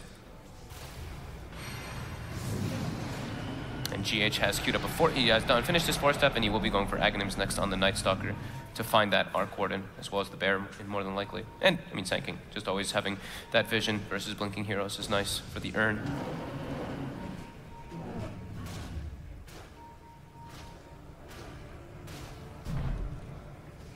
I mean, is Ace going to go for double Midas? I saw him queue it up, and I was like, huh. I really don't think so. I mean, in the past, people used to do it. It is turning into a bit of a farm game. I mean, it's 20 to 20. There's been lots of kills too, but yeah, it is maybe he's jealous that mid-1 gets to use 2, you know. Maybe. He doesn't want to get left out. We'll see. We'll see what he does put that money into. Mind Control is going to have a really good timing on this Shiva's, which is very good versus both Arc Warden and Lone Druid in combination with Fire Spirits. And he chose for the Fire Spirit DPS too, that talent. Hell of a lot of damage coming in from him. I'm waiting to see if he does buy that Midas. Yeah, I mean, he's going to be interesting. He's got it queued up. He's close to the money for it.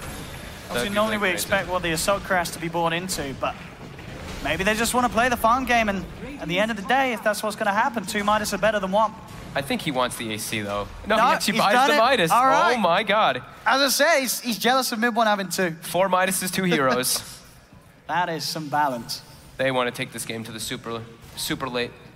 Yep, they saw that the last one went 70 minutes, and they're saying, we'll do that again if you want. Okay.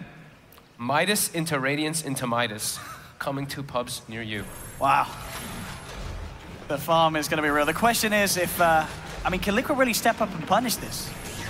Because the problem is, if this does go on and on and on, this Lifestealer surely falls off in comparison to a late game Arc Warden and Lone Druid. Yes. Tinker is a big factor, though. Yeah, the Tinker's always going to be a big issue, stalling the game. The fact is, though, that at one point, can they deal with the split push coming out from an Arc Warden and a Lone Druid? It will be very difficult for them. We'll have to see indeed. As it stands, 2020, 2K lead Liquid, and this 26-minute mark. Yeah. No one really yet looking for Roshan. Not just yet, but Liquid do have the chances to go for it with that Desolator on Matu.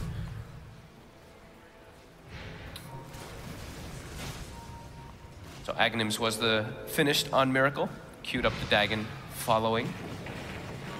So the team fight from Liquid is very, very strong as long as they don't get clipped by huge Ravages from Fado or Epicenters from Yapzor. And Secret has been continuing to play on the very defensive. I haven't really seen them go for too many offensive plays. It's in very reactionary Dota. And Liquid again, all grouped up.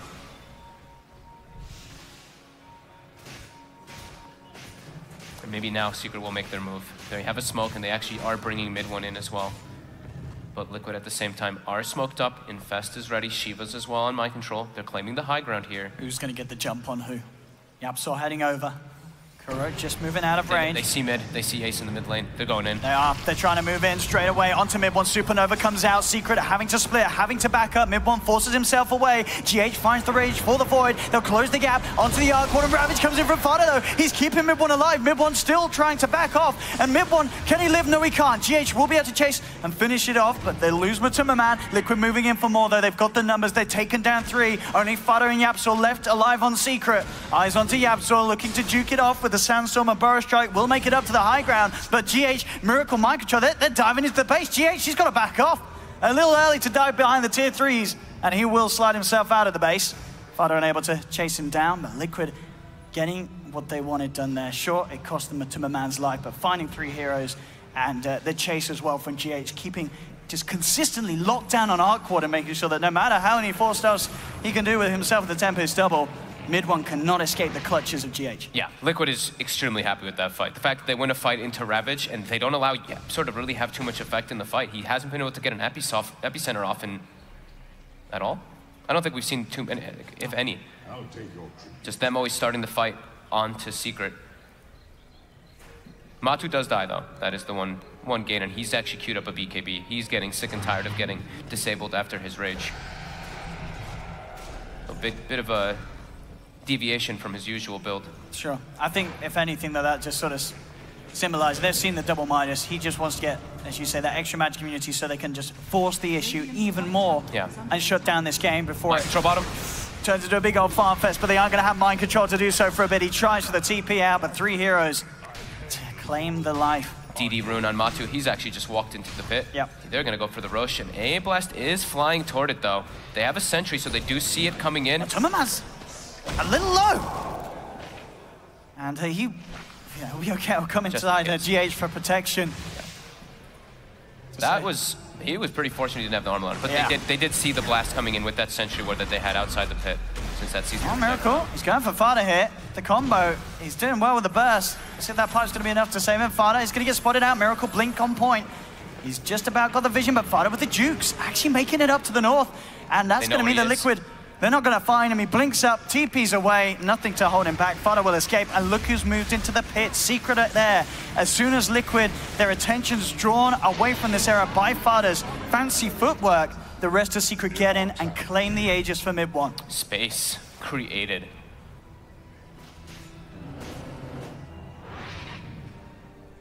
Some scary items coming out as well from mid one. Next item, of course, looking to be the Orchid, so he himself has that extra catch against these heroes that are heavily reliant on their abilities to escape. Yeah. Tinker, Phoenix, Lifestealer, if they can't get those spells off, they're in a lot of trouble. Down bottom, Yapsa and Fada finding the jump onto GH, will get himself out of the range of the Ice Blast. They've got yours to set up for more, but no, they're already backing away. They see Yapsa, he doesn't want any part of this. He's already out of it, and Fada will start to retreat as well.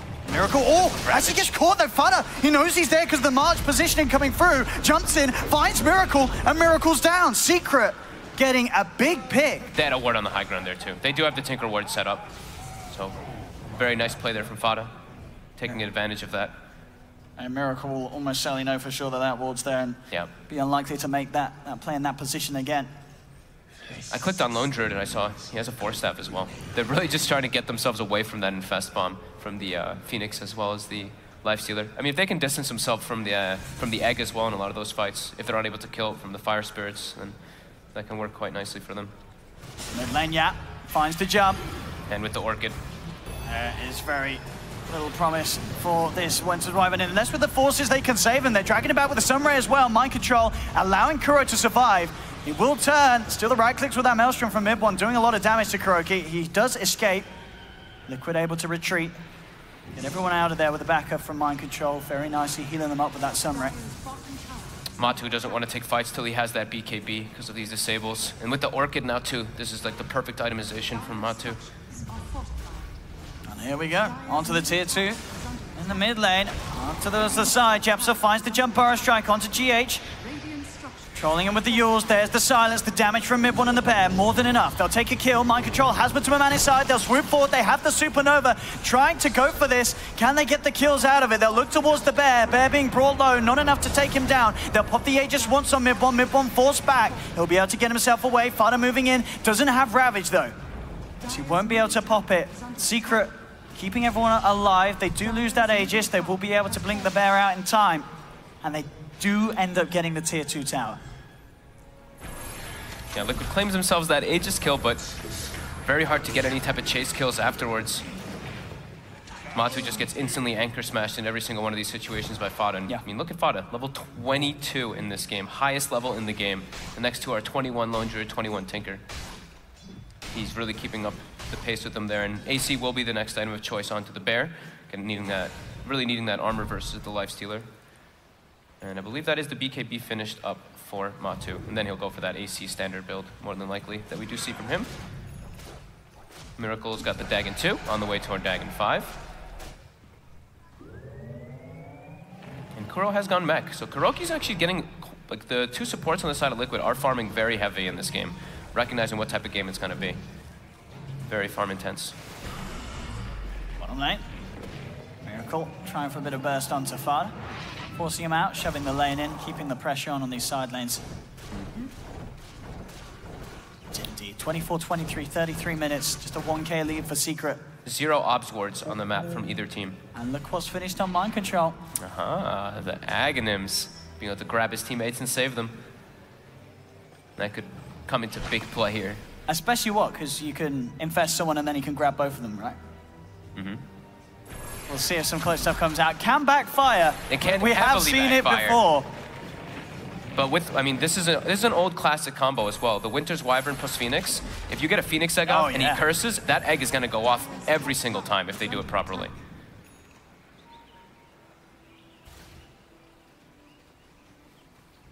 We'll see what they can do. The farm game's still strong. Ace, mid one, and Miracle, all very even in net worth. At the top of it all. This is what we expect from these two teams, right? Being here in the grand finals, a very, very close game. The level of skill between these teams has got to be so tiny. They're absolutely up there on the pretty much the exact same plateaus, it feels. Yeah, and it really comes down to execution. That no matter what stage of the game between these two teams. The Secret are going to make their move. They could have the high ground. No vision for Secret up there. They have to be very careful how they approach this. Liquid's been hanging on to their wards for a very long time. KuroKy has 4 obs wards. Secret has started to place a couple more of their actual obs. One in the river. Absol was trying to hunt for Miracle there. Comes in with the burrow strike. Miracle already out. Do have to try and shove this bottom lane background. Miracle's just consistently keeping it pressured in. They both kind of have that aspect though, right? Like mid one with Boots of Travel, senses Tempest one area, Tinker goes to the other side.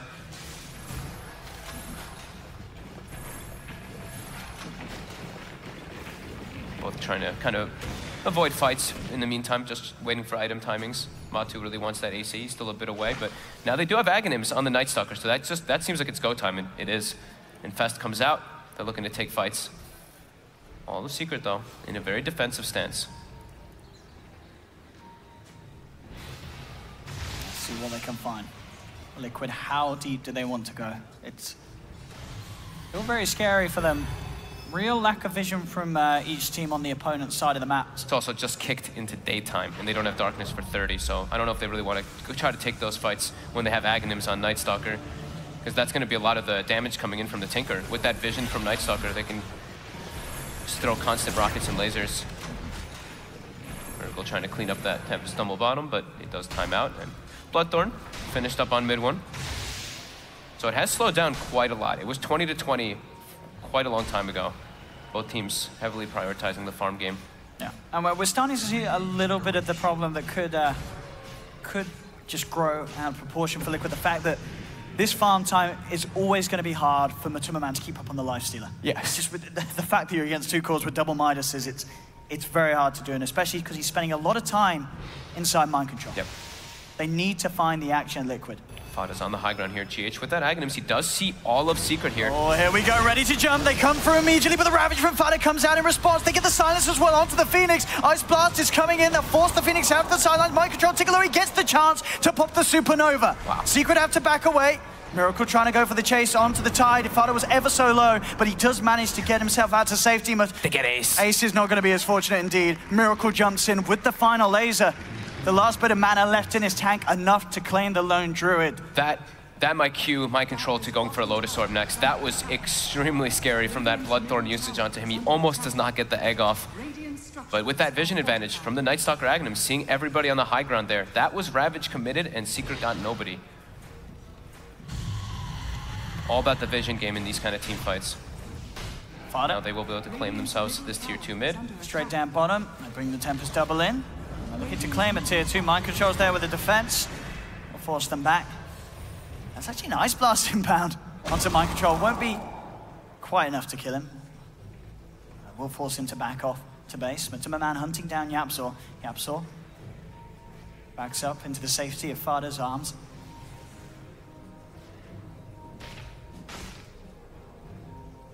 Little Fire, next choice for mid one, so we can have that, you know, what we like to call kind of a Doom, pseudo Doom, with those 2 items, both the Bloodthorn and that.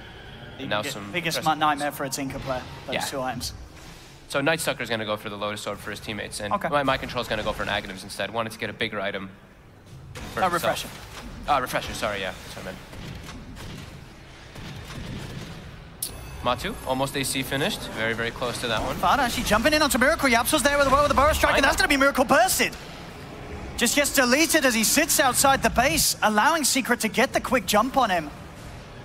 And now, Secret seeing if they can chase down for more. They'll turn towards Matumba Man again. Yapso with a 2-man Burrow Strike. BKB comes through from Matumba. Turns, tries to fight up against the bear, bringing it down low. The Sunray percentage-based damage also helping, but it's not quite enough. They'll get the bear back.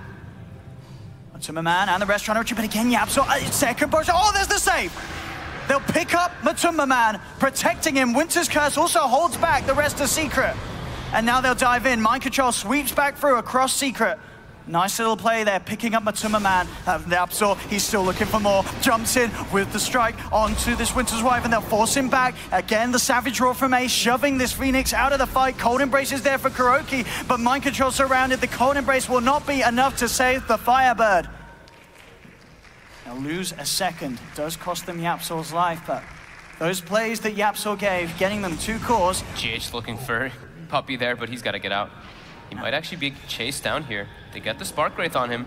Can they close the gap? Maybe a little too speedy. He has a gem too. He's got to get out of there. He cannot die with this gem at this moment. Fada's keeping in. Yeah, coming in with the wraparound. Fada blinks forward. He's got the Shiva's Guard slow.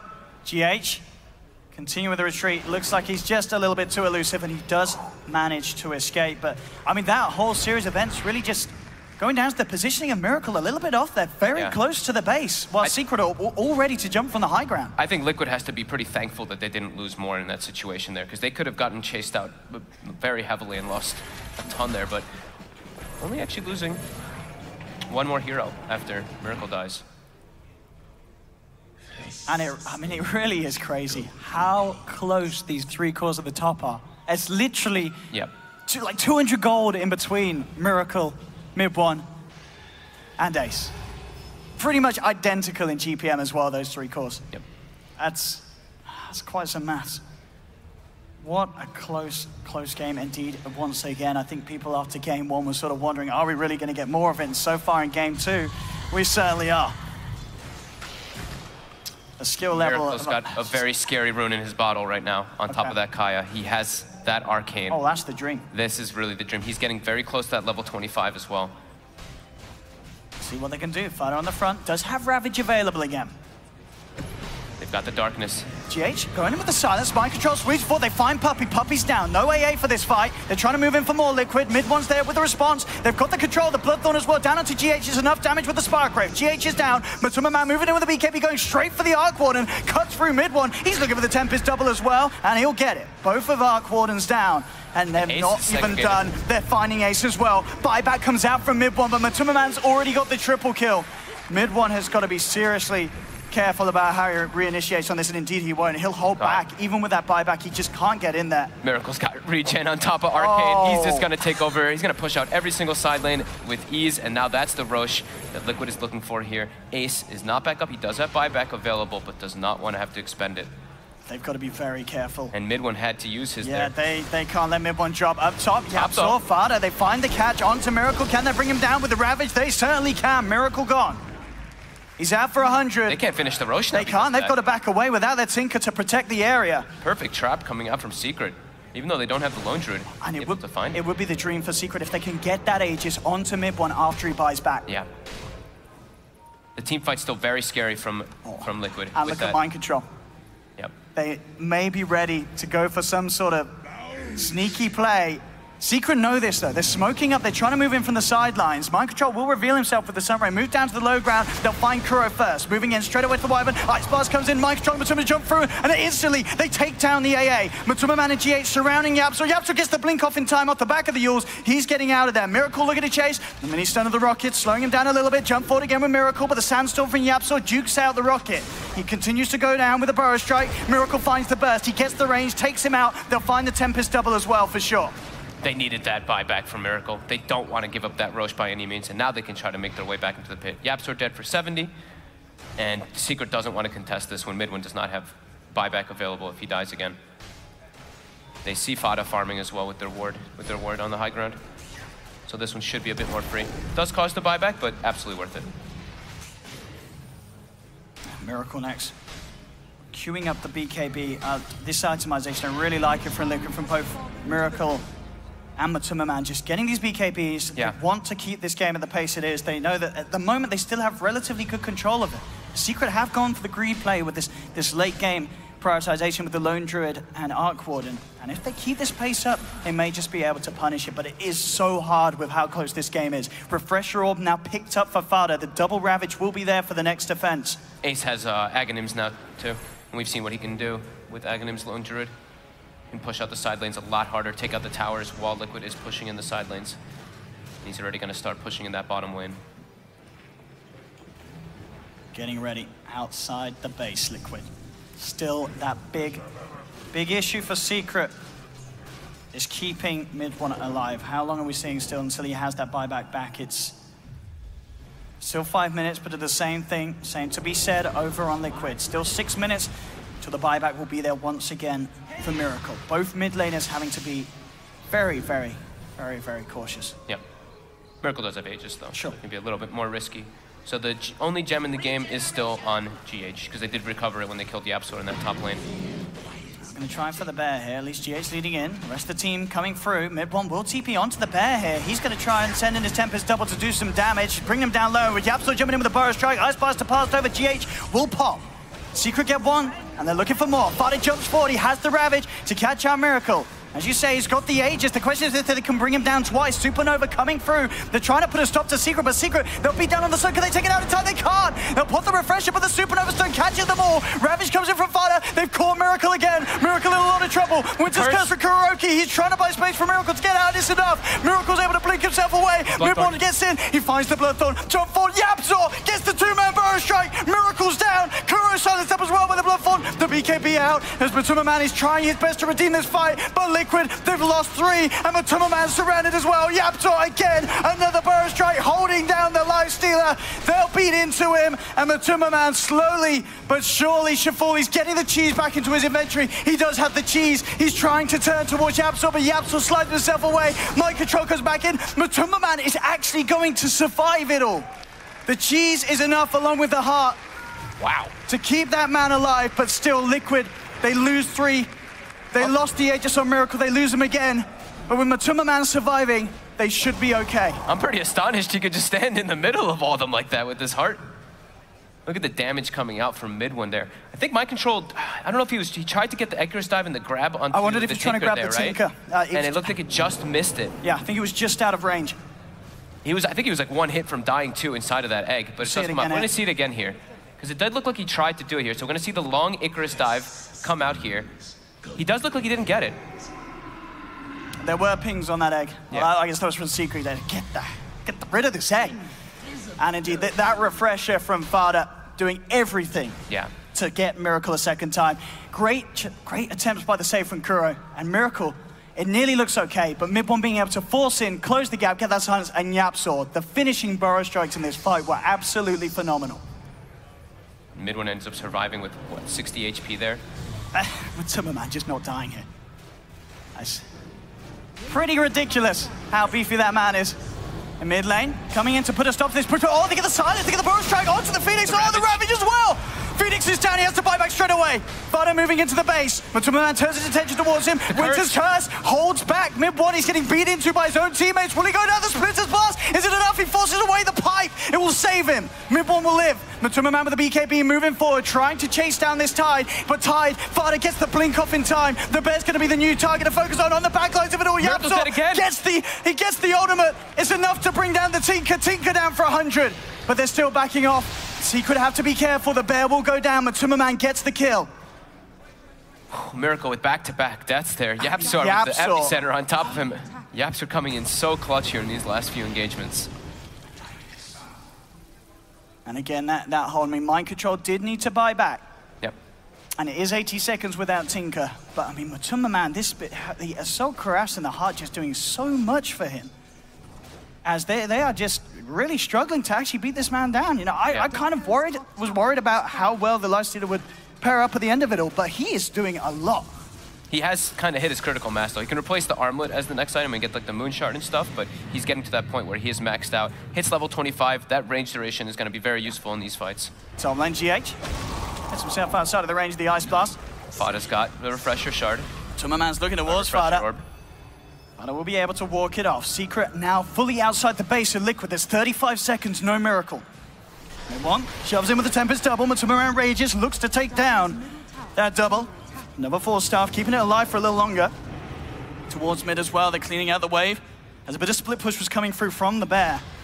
Secret in wants to get up top. Yapsor finds the Burrow Strike, shed onto GH. Jafada trying to chase with the Shiva's Guard slow. 15 seconds, and Miracle will be back. Liquid doing their best to hold until their Tinker can return. There's the first Ravage jump forward. He's got the second one ready if needed. They find the jump immediately onto the oh, the save! Mind Control comes in with the Aghanim Supernova, picks up the Lifestealer, and with that Secret out to back, Miracle's coming into the fight. He's looking to get involved. Secret with a mass TPs as they just team TP out of this, and they will get away just in time. Liquid do hold. They keep the tier 3 tower alive, and that was very, very close. That double Ravage nearly coming out, but Fada holds it off as the save was there in time from Mind Control. Those saves are so clutch. That the Nullifier plus Bloodthorn really coming into play there. Matu just can't do anything unless his teammates can bail him out. Yeah, they have to have that Supernova play, and Mind Control's been doing it every single time. Yep. And he's working towards Refresh Orb, as we were saying, and he's closing in on it. How's the levels coming on him too? Level 23. So maybe once he gets that. I mean, the Sunray damage is a lot, but the Supernova count is probably the one that he'll take since he went this build, and it's so important that he lives if he does grab his teammates. Shadowblade picked up. Ace did this in the past, throws it on the Bear. All split push action for him. And GH will almost have that Lotus Orb, which will help bail out his teammates if they do get Nullifier. Fada's moving in. I mean, he did pop the Refresher Orb in that fight up top, and he didn't use the Ravage, so he's got that second one ready. Sentry Ward down. They're looking for the Bear here. They are. And they will save it. 4-staff comes through, Fada comes in. Save the animals, he says. And the Bear is out. Good man. Gem coming out. As soon as they see the Shadow Blade, yeah, they they're pick like, it up. right, we got to get that detection online, boys. And Kuro find the Gem. Tempest double down again. Nice little bit of bonus as always for Liquid as they claim that double each and every time. BKB now finished for Miracle. Now he's finally a lot safer in these situations because Yapsor has been coming in clutch as well as mid one, getting those disables on him. He also has buyback available in terms of the time. Still a little short on the gold, but a couple of kills, and Miracle will have that second chance as well. So the game's sort of starting to reset again. 51 minutes already, 33 to 31. Liquid in a very defensive stance though because of those buybacks still. Yep.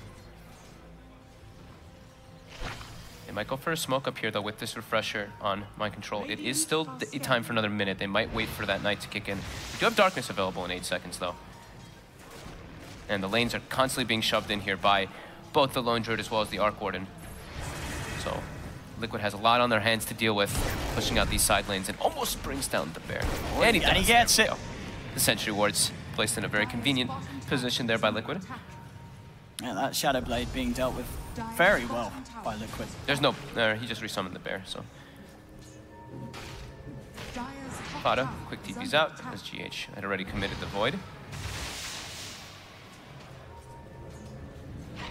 One.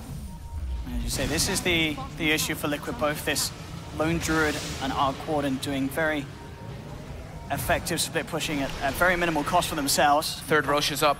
Both of them have, well, the AA has scouted it out now with the Ice Vortex. And Secret heavily prioritizing wanting to take fights around that Roche pit. 3 wards placed kind of in the area to watch if Liquid does make their moves toward that. Desolator, the next choice for Ace. Same build that he went for the other day. Just be able to go for that Rat. And Nighttime is kicked in. Now it looks like this will be when Liquid goes for a fight. But they still have lane issues. And Secret also brings this Roche down so damn fast. It is already dead. Refresher Shard. Ready for whoever wants to take it. Probably Fada. It's Triple Ravage. So get it over on that man. Puppy passes it off to him. There we go. Triple Ravage at the ready. Actually finding the GH Nice Dog out. Oh, Mind Control comes in with a save. Picks up GH immediately. Matumaman with the rage, trying to move forward. Miracle jumps in, bursts down mid one once. That's the age is gone. Refresher pop by Mind Control. He's ready for another Supernova. Coming in, cutting them off. Up for the high ground. The Ravage from Fada comes through. That's the first one. He's low on mana. Has to back away. Winter's Curse from Kuroki. Locking down mid one. His own team take him out. Secret have lost 2. And Liquid are ready to chase for more. The bots coming in on top of GH. They've got their eyes on Fada. He does still have the pipe. Miracle looking for the Yapsor Sand King instead. Yapsor Yapzor slides down to the low ground, able to get the blink off. But 2 heroes down. They didn't commit the second egg either. They didn't. Mind Control's got that ready for the push, and they may have a good chance of forcing out the buyback from mid one Arc 1. He's down for 90 seconds. Bear just comes off cooldown now. He's used it right away. At the same time, though, there's still 2 jump in Ravages right left. Oh, they go in immediately. Supernova slowing down Fada here. Matuma Man with the wounds, but Fada can still walk it off. As I said, there's that double Ravage we've got to watch out for. It's going to be there. Fada comes in. There's the first. Catches 4. And they're going to be able to get these kills. They look towards Mind Control. He tries to swoosh down. Cold Embrace is there. Mind Control will be saved. He's able to keep himself alive thanks to the back of Bakuro. They'll force back the bear. They're really trying to force this buyback. Fada does still have Refresher Shard. There's one more Ravage. Doing everything he can with these to protect that buyback. Fada jumps in, but they do commit it this time. Buyback's through. Yapzor a bit late with the Burrow Strike. With the Rage, Matuma Man's able to back off. But Liquid got what they came for. They forced the buyback out. These fights are crazy. Everyone's pretty much getting to level 25, except for Poor Puppy. So Winter Wyvern level 25, one of the cool ones we've seen a couple times. I think this time maybe he goes for the Winter's Curse duration. The Splinter Blast 2-second stun is what we've seen in the past, but the Curse could be absolutely massive with Phoenix for him to always get the save off with the Egg. And GH is the 8-second Crippling Fear cooldown. He can get several silences off in the fight. Could be absolutely massive. He just chain silences up on that Tidehunter. But we do see Fada did itemize for that. He's gone for the BKB to deal with not only the silence, but the burst coming out from that Tinker. Before this, there's a little bit of downtime. The cooldowns are going to be back available. You know, we asked for more. We asked for some more 70-minute games. We're getting absolutely getting it here. Liquid on the prowl, though. It is still nighttime. Got it. More than fine. Look at the bear, though, bottom. He's on a mission. Oh, he's in. He's trying to fight up against backdoor protection. The creep's not quite in range, so. No Desolator yet either, so a He's little bit close of damage though, missing. isn't he? Very close to having it. Probably wants to save for the buyback just in case, because of the way the fights have been going, and because mid one had to buy back earlier. Miracle now on lane duty. Mid lane GH. You're gonna get a look in on the base. Jump forward from Fada. I really like that Miracle also went for the Boots of Travel too after that BKB. You saw it come into play there when he TP'd on top of GH in that last fight. And again, the bear, ports bottom. Looking for this, the back door has been disabled. Yeah, the creep's close enough this time round. Miracle's here though. Quick with the laser. Savage roars, he tries to peel the Tinker away. Has to bring the bear back out. That laser causing issues. Yeah, and something you did point out, well, we did point out in the last game, is that the battle cry can only be affected if it's within 1,000 radius, so he cannot apply that, you know, that magic immunity bear. And look at his solution to that. He's actually just picked up a BKB ace. Okay, onto the bear, right? Yeah, so he can actually go for that. Yep. Cool. So that split bear getting very hard to deal with. No longer can Liquid just send back the Tinker to deal with it. BKB, and he will be taking these tier 3s. Both tier 3 towers very low. Up top and mid bottom lane. Secret just in an incredibly defensive stance though, with this buyback still on cooldown for mid one. They don't want to be able to get caught out of the base by any means, and this gives Liquid here a goes the lot of time to bear. farm. They do ping it out. They seal the Radiance, and here we go. That'll be a tier 3. He's got that BKB. He could get a lot out of this. There's the BKB. I'll take your range, Rax. The backdoor kick back in now though. But still, I mean, this is what Liquid have to be worried about. How do they deal with this sort of split pressure? They're gonna have to ward outside of the lanes now. Probably the bottom lane more focused because it's been exposed. And okay, GH actually goes for the attack speed, the 140 attack speed. Instead, he wants to be able to scale more, I guess, into the later one. That's fine. So yeah, putting wards and sentries down in the bottom lane to be able to watch whenever the bear does go for that. But they're gonna have to commit a lot to be able to go for that bear. They pretty much need Matu there to be able to deal with it through that BKB. And what has Kuroki gone? He is level 25. He goes for the curse duration. Yeah, I thought so with the Phoenix this time around. He's been hitting some really nice ones as well. In one, Tempest double, finding the Tinker here with another fire in the silence, but Miracle. Lotus Orb. Oh my god! It's a lot of damage. Oh. My control was like, he was like about to jump in and go for him too. Yeah, the itemization of mid one being absolutely bang on. Not something that we have talked about in this game, but really worth mentioning. Just the addition of Nullifier to the game It's so good with Arc Warden. It's so good versus Tinker as well.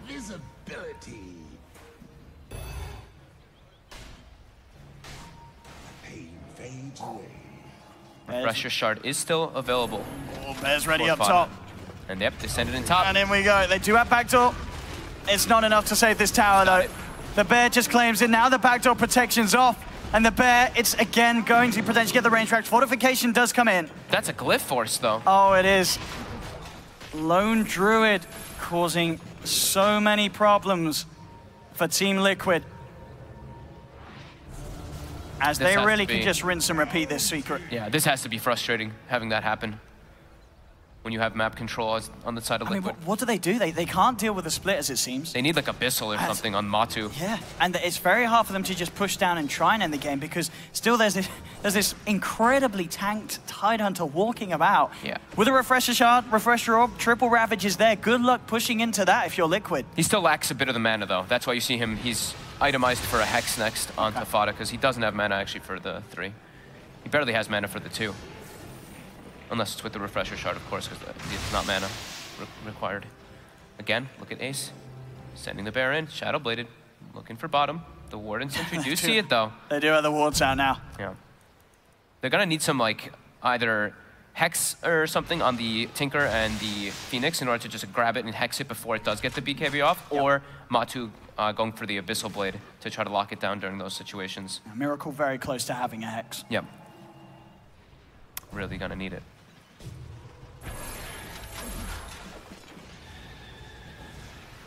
Coming up to the 60-minute mark once again.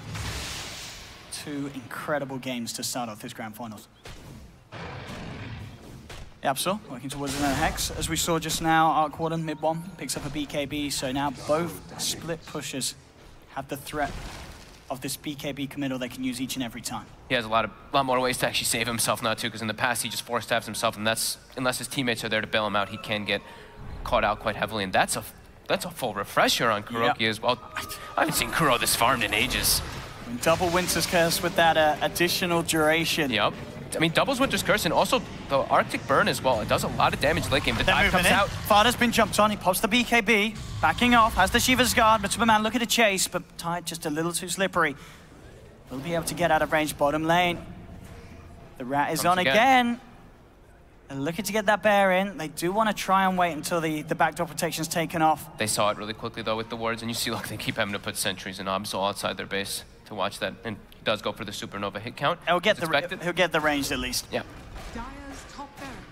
This is so obnoxious.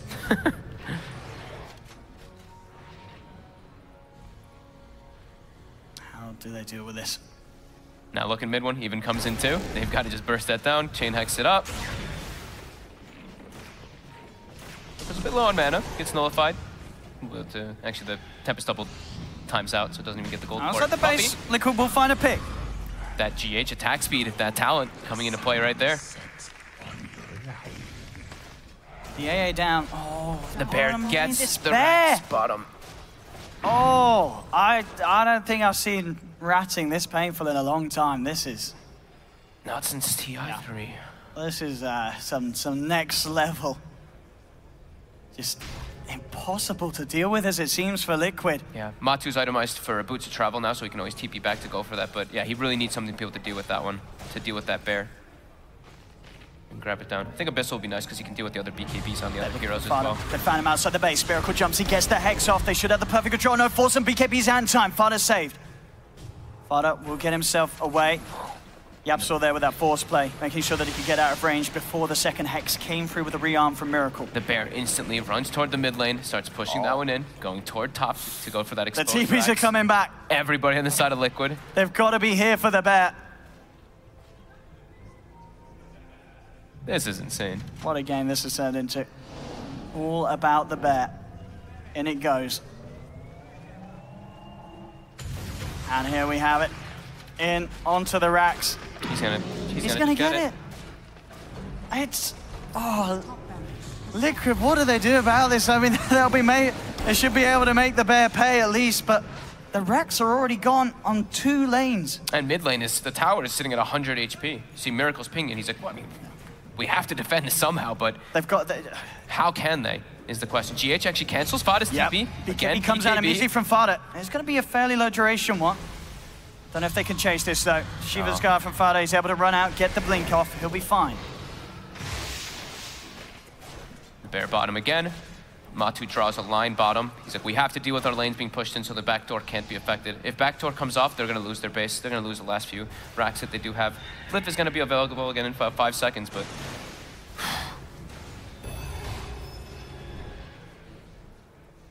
Indeed, Secret just seeming to be very comfortable with this state of the game. They know that they can just draw it out. Yeah, they're just sitting in their base and just having the bear do all the work. They just send the Tempest double, send the bear elsewhere. And now Roche has spawned. Another refresher shard available. Fada still has the one from previously, and now has backpacked his boots so that he can actually have the mana to be able to use all three. DD spotted bottom, and the bear is continuing. It's on its way. Yep, it's running toward that mid tower. They're sneaking around there. No creep waves in range, so backdoor protection will be pretty It's only 124 HP tower, though. He's going to be able to bring this one down with ease. And now he goes for the range. And Liquid now they make their way into the pit though. Okay. They really need to get this Roche at least to be able to try to... I think they need to just like go time after this. Make sure the side lanes are pushed out from both the Lifestealer and the Tinker, and then Boots to travel in for fights with the team. Look at GH with this DD. He's soloing the Roche as a Night Stalker support. Secret are on their way over. Yep. Can Liquid take it down in time? They should be fine. Ice Blast coming through. And still heading in. We're not going to see GH head up, sort of try and block this one off. They'll back off as the Ice Blast does connect. Being careful how they commit. Arc Warden's TPing in too. The push indeed. Can Miracle deal with both of these? That's the question. He's got the Hex onto both. He's trying his best to deal with this split.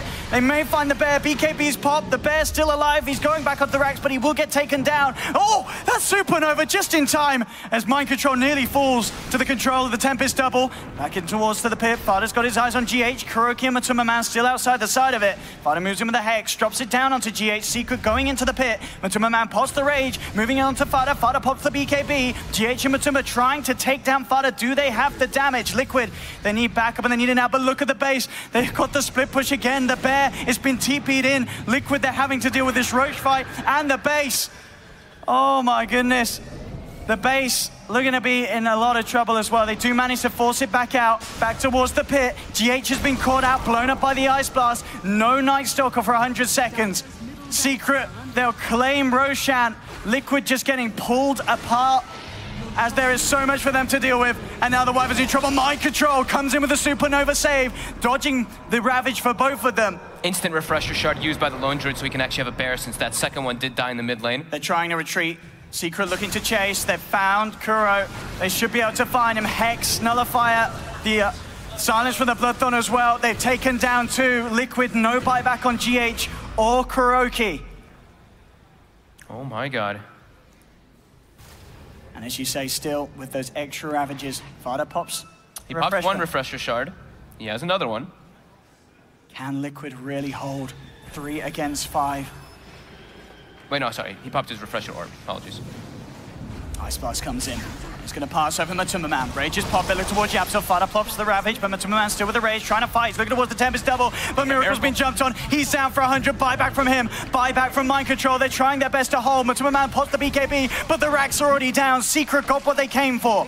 Can Liquid punish them? They'll try and push back Matuma with a Savage Roar. Matuma Man cannot chase Secret out of this. Yapso comes back in, looking for the Burrow Strike. There's the second Ravage. He's called Miracle. This is going to be a dieback on Tinker. He's down for 2 minutes. Secret slowly but surely just breaking down Liquid in this game. And GG will be called. Secret take game 2 as they lead this best of 5 grand final. What a mentally draining game that must be for Liquid. I took the words right out of my mouth right there. They were looking at a pretty good position when they forced a lot of buybacks there, going for the pushes, but Ace with the Lone Druid, Arc Warden as well from mid one. Just the constant siege, that has to be really taxing. Liquid. I mean, already the Lone Druid has been incredibly hot in terms of both these teams wanting to get their hands on it, and even more so the importance of it rises into game 3. There's so much this hero can do in the hands of even Matuma Man or Ace. Sure, Matuma Man didn't get the winning game 1, but it was still a very, very admirable performance on it.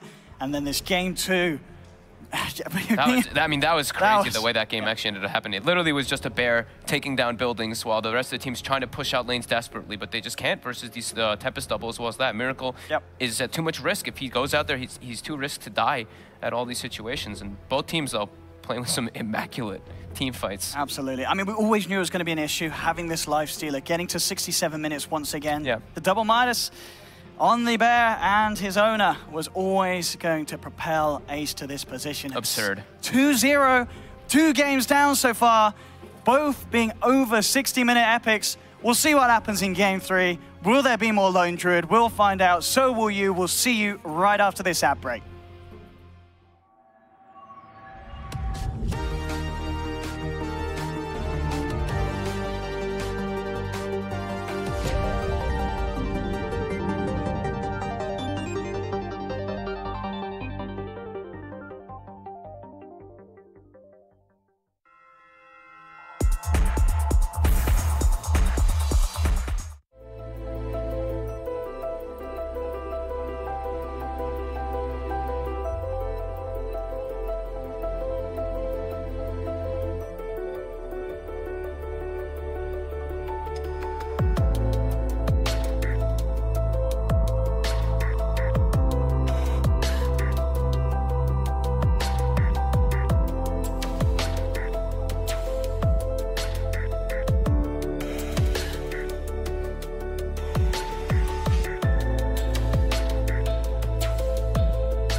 Get the alpha, be the alpha. The battle begins.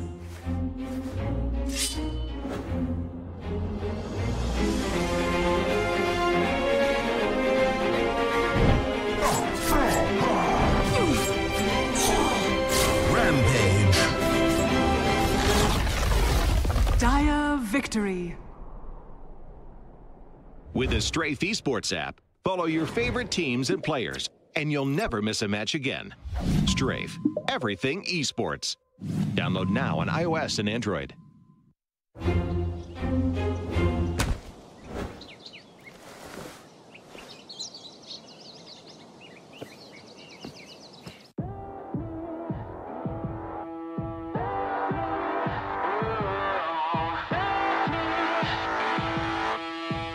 Are you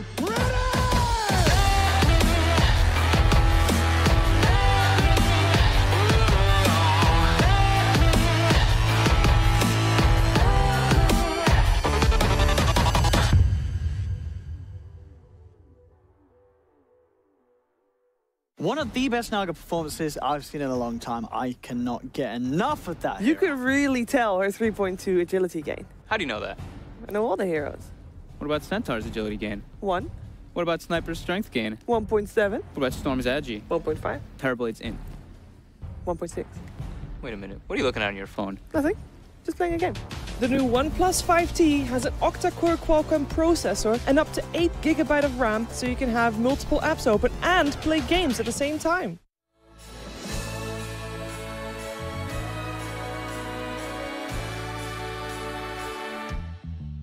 Well, Santa, don't you take too long.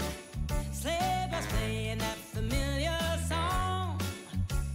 Oh, I can't wait for Christmas Eve, when underneath my Christmas tree there'll be presents wrapped in ribbons from me. So many gifts my eyes can barely see. Hanging up my mistletoe, it's a wonderland when it starts to snow. Oh, Merry Christmas, I hear Santa call. I said, oh, Merry Christmas, Merry Christmas, one and all.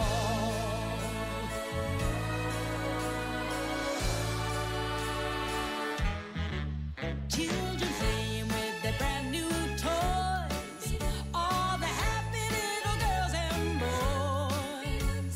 So much joy for all to see. Hey, oh, Saint Nick, you know we still believe. Oh, Merry Christmas, I hear Santa call. I said, oh, Merry Christmas, Merry Christmas, one and all. And the bells are ringing, and the lights are shining, and the church choir singing.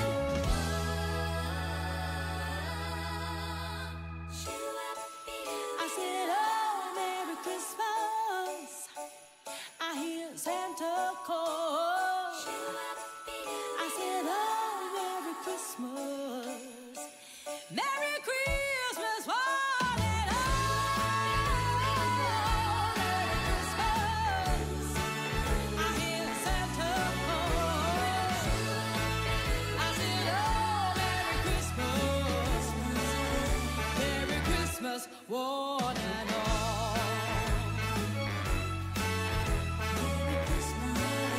Merry Christmas, one and all.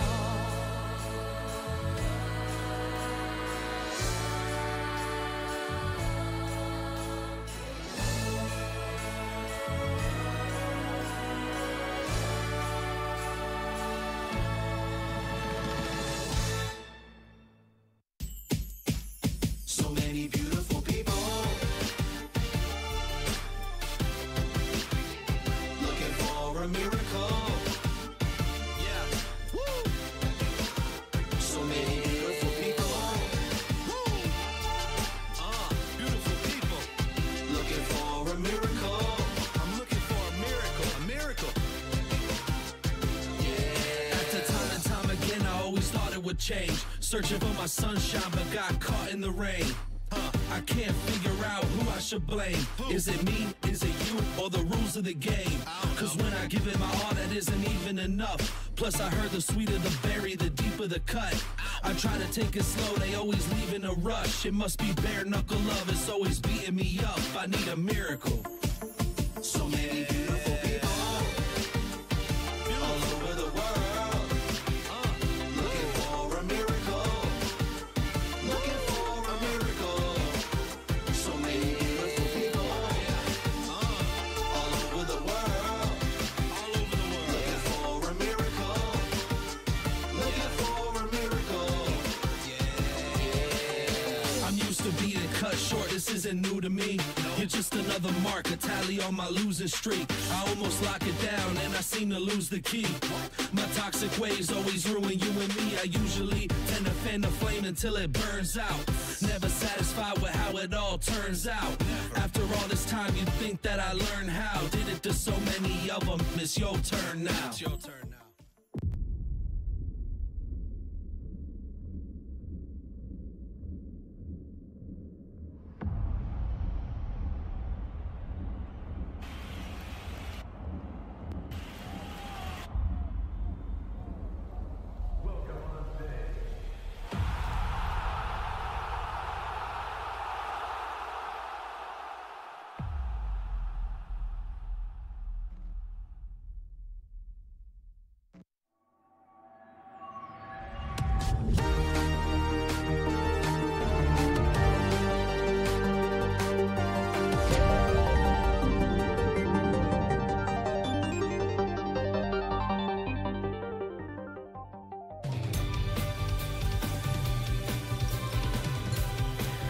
Yun Shoping and DreamHack winner 2017.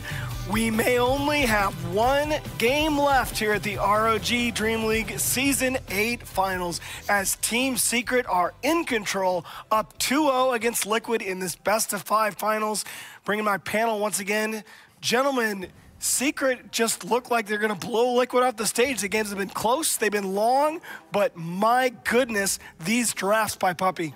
Isn't it amazing how you can win a game of Dota without having to have any of your heroes leave the base? It's a wonderful meta, a wonderful time for Dota. Enjoy it while you can, Toby.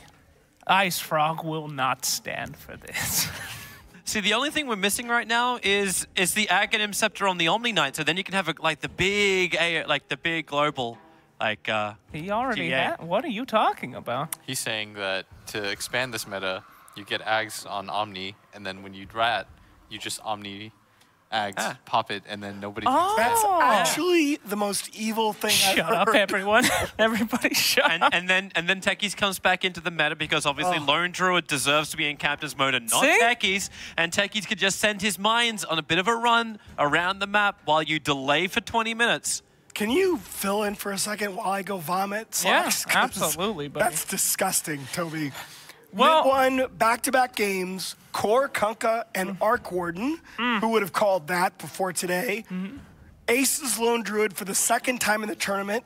The opposing team has no answer for a split push, but I thought Fada back-to-back games on the Tidehunter was absolutely massive. I mean, there's just no weakness in this armor, right? I mean, when they get to a certain point on this team, there's just nothing you can do. Look at them chasing them down. This is what I thought was a big turning point in the game when Secret just said, you know what? We're going to blow everything. We're going to blow solo Ravages. We're going to blow solo Epicenters. All we need to do is kill Miracle.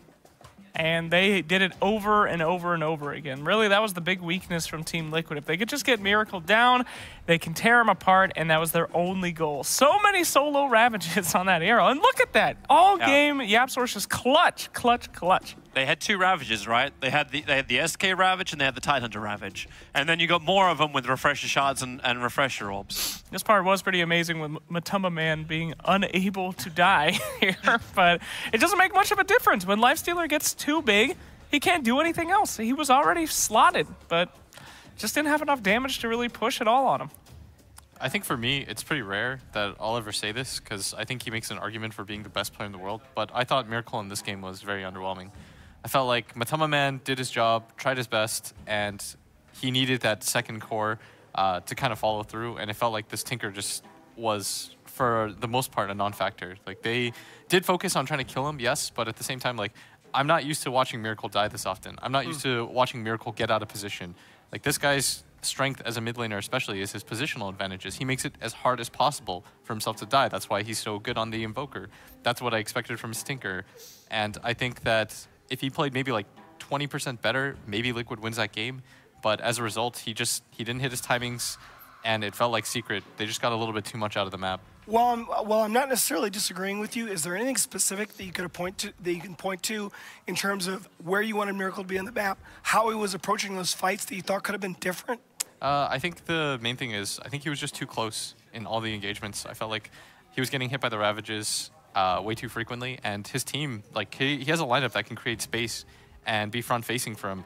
but it felt like he didn't take advantage of that enough, and he was getting caught with the rest of his team. Like, as a Tinker, the way that you want to play it is you just hit and run, hit and run, hit and run from as far back as possible, and just create a space on the map where they can't fight you using March. But it felt like he was a little bit too over-eager to participate with the rest of his team, and maybe they thought they were a little bit stronger than they were, and that's why they did that. I mean, how are you supposed to do anything against that Tide, though? I think it's more of a drafting thing. Tide could just run at you. He's got Kraken Shell, go and do his stuff, and then walk away. So many engagements in that. Was the entire team just chasing the Tide after they got that Tinker? Any other hero, they would have to get punished for that.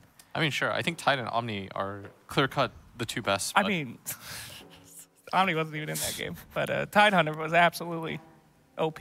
If you can't kill Tide, like, the problem with this hero is, I don't want to take up too much time, but sure. The issue with the hero is, like, he becomes way too tanky, and the heroes always needed farm. Like, you always need farm on this hero. When you get 6 slotted, you can always scale, because especially with the way that the new Roshan works, like, by the time you get the next refresher shard, you get 3 chances to make your Ravage work. It's like the first one you whiff, doesn't matter. Fada, there was one time where everyone BKB'd, he missed it. He's like, well, time to reload this again. And then he just started, like, firing them off one by one, and you're just like, oh my god, how are you supposed to play against that? And we are going to have a slightly extended break, as very understandably, one of the teams asking for a little bit more time after back-to-back hour-long games. Yes. So let's talk a bit more. If you're Kuro backstage, what are you talking to your team about right now? That's a great question. Well, I don't know. Maybe a lot of introspection on your own, too. Some more unique drafts can certainly help out a little bit. I feel like at this point, they've been really kind of getting out-drafted. If they make it to that late game, there's just no win condition coming out from a Lone Druid and an Arc Warden. So get a little creative. We've certainly seen Team Secret getting crazy with their draft, so... I'm actually wondering how they approach the draft for the next game, because who's actually going to get pick selection? I'm very interested, because what happens when you have that first pick? Do you ban the Lone Druid in the first 3 and then grab the Lone Druid in the 1? Now knowing that these teams are looking at the draft wondering, okay, do we have a counter towards this? I can answer that for you. Okay. So Secret was, Liquid with selection priority, I believe, opted for second pick. Secret will be Radiant. Please, production, they said that a minute ago. Okay. Correct me if I'm wrong on that.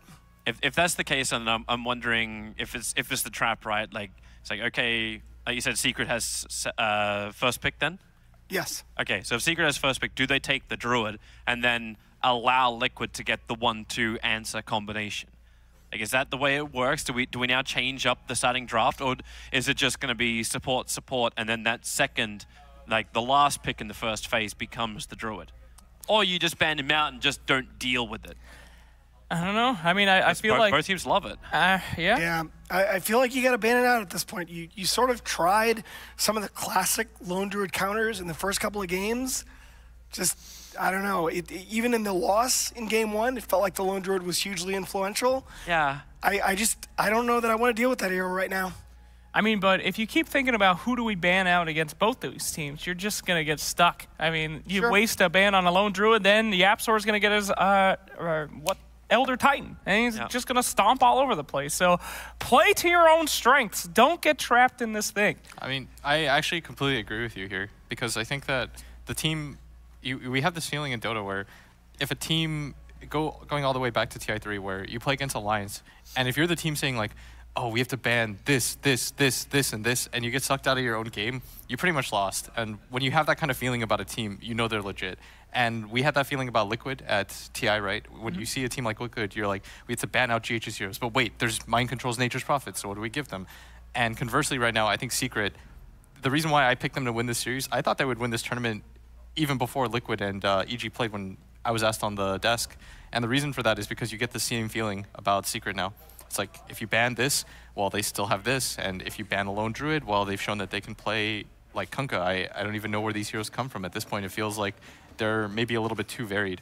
Well, talking about the individual player performances, we do have our results of our MVP voting from game 1. We're going to take a look at that right now. I have a feeling I know how that might have come out. But, ooh, Yeah, Fata tied under. I thought that the fans would give it to mid one, but I really agree with that Fata tied. I thought for 2 games in a row, he's just had such a control impact in those fights. I mean, just talk about the rock of the team. Every initiation's on his back, and the entire enemy team is just constantly trying to chase him down, and he just won't die. And the triple ravages, I mean, really set the pace for the entire strat there. But anyway, looks like we got the draft coming up, boys. I'm so hyped. I think Liquid, they just got to play Liquid. Get that Tiny, get that IO, go ballistic. Ignore those other games. Doesn't matter. That's if Tiny gets through the first phase. Maybe this does open up because of the influence of Game 1 and Game 2. I'm wondering if you can, like, I think, Blitz, you said it before at the start of this whole series, that Liquid like to always quicken up the pace of the game. Yeah. Can they do this by bringing in other heroes like for, say, like Leshrac, and just start forcing down buildings before the Lone Druid can reach the Radiance, before he can actually let the Midas kick in, knowing that like the speed of these guys has been like a 13 to 17 minute Radiance timing? I'm not sure. Like, it's a bit difficult because right now I didn't feel like in either game they could win late game, and that's an issue right now. That means that it's a drafting error, but if there's a team that can do it, it's Liquid. Remember the last time that there was a DreamHack, it was in Atlanta, and they came back down 2-0 against Planet Odd. That's correct. Yeah, they came back fighting. They love coming from the near loss in all these tournaments. Yeah, they figured something out about us. So, and then it became really easy to play against us, apparently. But well, they're actually still going to go for that bounty hunter ban again. There's Team the Tiny Secret, out. gotta be scary. Yeah, Tiny, good job by Team Secret there, making sure that they don't get their foot where they want it. But you know what? What about Undying, huh? We saw a lot of success coming out in this tournament from that early game aggression with Undying. Maybe they'll consider it. It lost like every game, though. But, you know, the aggression part was good. If you're looking for the faster pace, then maybe it's the option. But these teams have also been able to showcase, like, when you have the hard lockdowns, you get heroes like Ruby, you get, like, that wonderful control and positional things as opposed to decay rip, like, style. Both these teams just play a lot better. Here we see the Loda Ruse. They both know that they want that Omni Knight and that Lone Druid, and they're not banning it out, hoping that they both get it. It's the mind games right here. You take the Slaughter out, so now there's no mist to put onto the Lone Druid Bear, so it's a lot harder to deal with. It also kind of messes a little bit with the Wyvern combination, and it looks like Liquid just, they're not going to have a bar of it. We're going to have a different style of game, and the Lone Druid's banned out. You take Bane, Rubik. Bane, Rubik, Wyvern are the 3. Rubik. So they take Rubik. Does that mean Liquid, you have, what do you have? Rubik's really good against Sand King already, so it already sort of discourages you from taking that hero. Well, it hasn't really been Liquid that have been picking it, though. Yeah, like Sand King is one of the best options against, or Rubik is one of the best options against Sand King, because you can almost just always lift him out of stun, steal his own stun, then you become a better Sand King. I mean, it's just a great option for a lot of the current meta picks. Great first pick. Yeah, I think it is really solid. I think I talked about it in the desk earlier, because when you have these heroes, There's the big hero that was left on the table. Yeah. Very unexpected, though, to see the Venge second pick. I'm liking this. Like, you talk about like the fast pace. Vengeful Spirit's going to allow you to do this either as a core or as a support, and it's the save from whatever Team Secret has it in store. Yeah, but do you take Brew here? That was for a while the counter Brew or Razor, and since LD is banned, we haven't seen Brew have a lot of success. But so they take the Razor. Normally it's one of those two because they'll get banned 4-5. The Omni though is curious because the reason why I really like Secret's first 2 Rubik is because it makes it so that you're reluctant to pick Tide, you're reluctant to pick Omni Knight. Like, these are all heroes that you're really good against to begin with. And so it just favors Secret's meta a lot when it comes to drafting. Why Venge, though? I think Venge is really open. It's something that VP does a lot because you can flex pick it, and it's a very strong carry right now. It speeds up the pace of the game. She allows you to go high ground. The auras allow you to Roshan very easily. You don't have to be a true 1 position in a game like that, which benefits players like Miracle. But if necessity dictates it, it's also really nice as a support. Imagine if there's a Batrider in this game. You're trying to just cut off angles with the first 2 picks if you can. Oh, several angles cut off from that one here. Got another ban coming out here. Let's see. Nothing comes to mind, really. Vengeful Spirit just is very fluid pick, can really do anything. Omni Knight, they've already got the best counter in the game, most likely. I wonder if you think about like the early game pressure as well. Vengeful Spirit could be a 1, but actually, do you really want to ban out a Luna or something like this? Like, if you can like start to rack up the auras and then just move with the Omni Knight forward, who's going to be your pusher? Who's going to be that primary aggressor? Luna as well as Death Prophet are probably being the two which come to my mind to add that early pressure. Yeah, I like Gyro too. I think Gyro has utility. You just get repelled, run in, flat cannon a bunch of people. You want something with range against the Razor, so he doesn't just static link you when it comes to the late game. Like, you want to be able to kite this hero, match his pace, be just as fast. I do miss the old days of Shadow Fiend Omni Knight. Those are so fun. He's just running around in the early game with his free BKB, tearing it up. Probably won't be seeing that today, but it would put on some damage. I'd be okay with SF for Liquid. Maybe not like 3rd pick, but... Well, probably not, no. Down the line. Down the road. It's where we always think in the Haas. We always thinking down the road. Speaking of which, there's a Gyro, which, again, great for Omni Knight, too.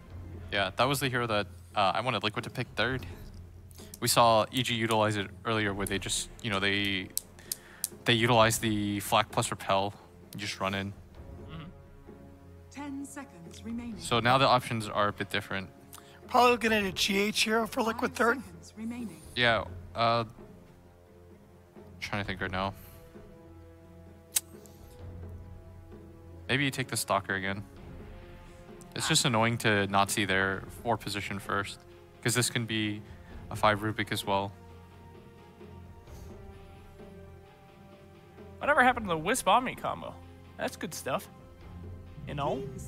Oh, you all laughed at me, you fools! I mean, what an interesting pick. Great.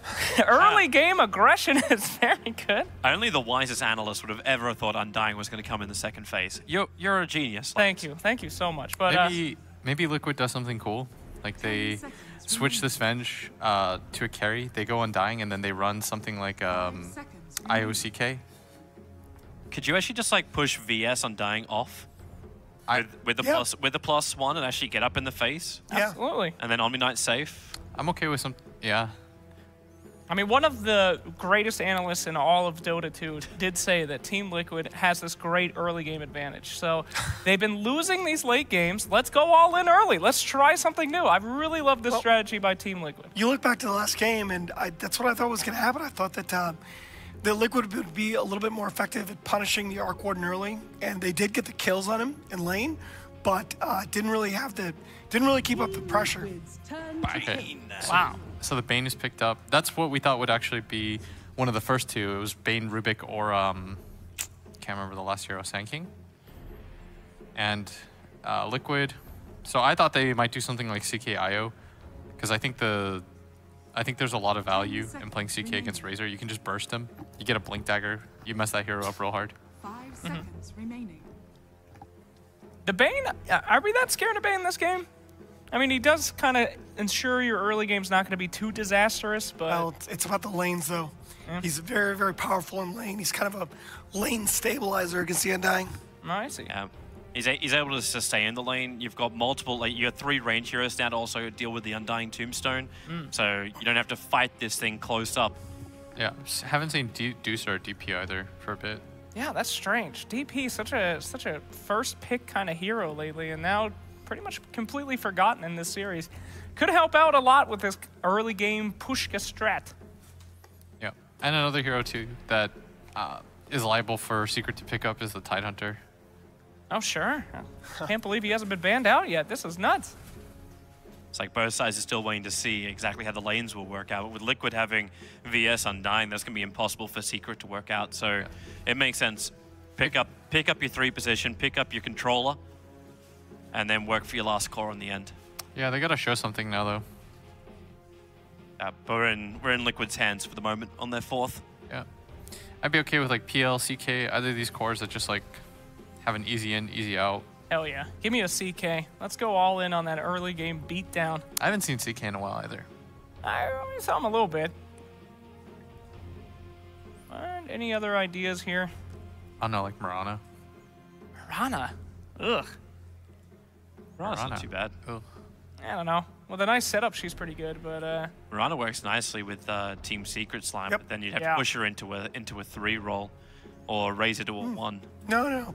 Ace Safe Lane Razor is really, really good. Okay. Hello. I really like mid 1 Mirana.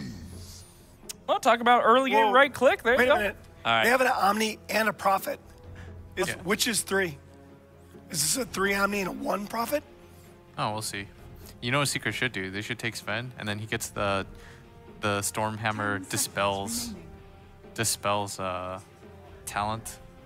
Then you always scale. What? It's cute. He has like his Stormhammer dispels or whatever. That's nice. bonkers.